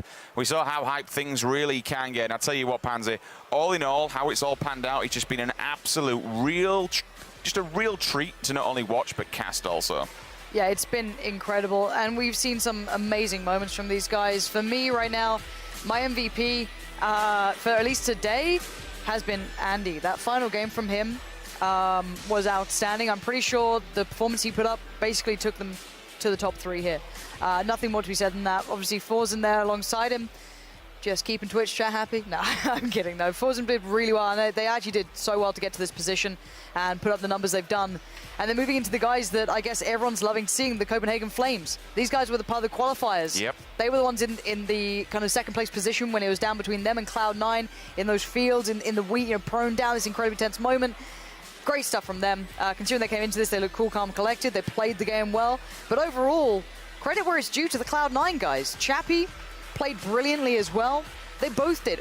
Each and every one of these guys did very, very nicely for themselves. And considering, people give Cloud9 a bit of grief about the first and third person, saying, they prefer third. They've come in and proven they can play both. They are just talented at this game. And that's something to be very proud of. And you can walk away happy with that sort of performance and what you've done here. That's a lot of money as well, bear in mind. This isn't all for free. You get a fair chunk of cash for this one. So well done to them for putting up a great performance. So there's Andy Pyro and Forzen. Never Lucky will take third place. Moving into second place, as Pansy mentioned, this is Copenhagen Flames. That's going to be Avenge and Pony Rider. And then finally, Cloud9. They sealed the deal. They were playing absolutely stellar work in game number 2. And they claim a victory. They walk home with $30,000. Going to be Chappie and solid FPS. Amazing work by these two young gentlemen. Yeah, no, they played so well. Credit where it's due. They definitely stepped up. They showed longevity in how they played. They just really nailed it from what I loved watching. And they're just such good players. First, third, it doesn't matter. They have the ability throughout. And I want one of those frying pans. Yeah, I wouldn't mind one of those, to be honest with you. All depends. So I live down the road. I can just take it back with me. They've got to put that in a suitcase.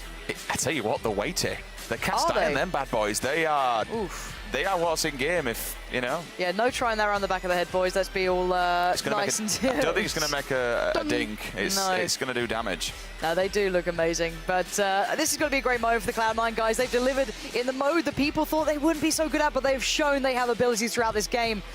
Guys, on stage, this is going to be a great moment for Chappie and the Cloud9 boys. Back doing an interview with, once again, Chappie and Solid FPS from Cloud9. How do you guys feel? Fantastic. Absolutely fantastic. So after winning the second game, which we already talked to you about that earlier, did you expect to be able to come home with a prize after the game number 3?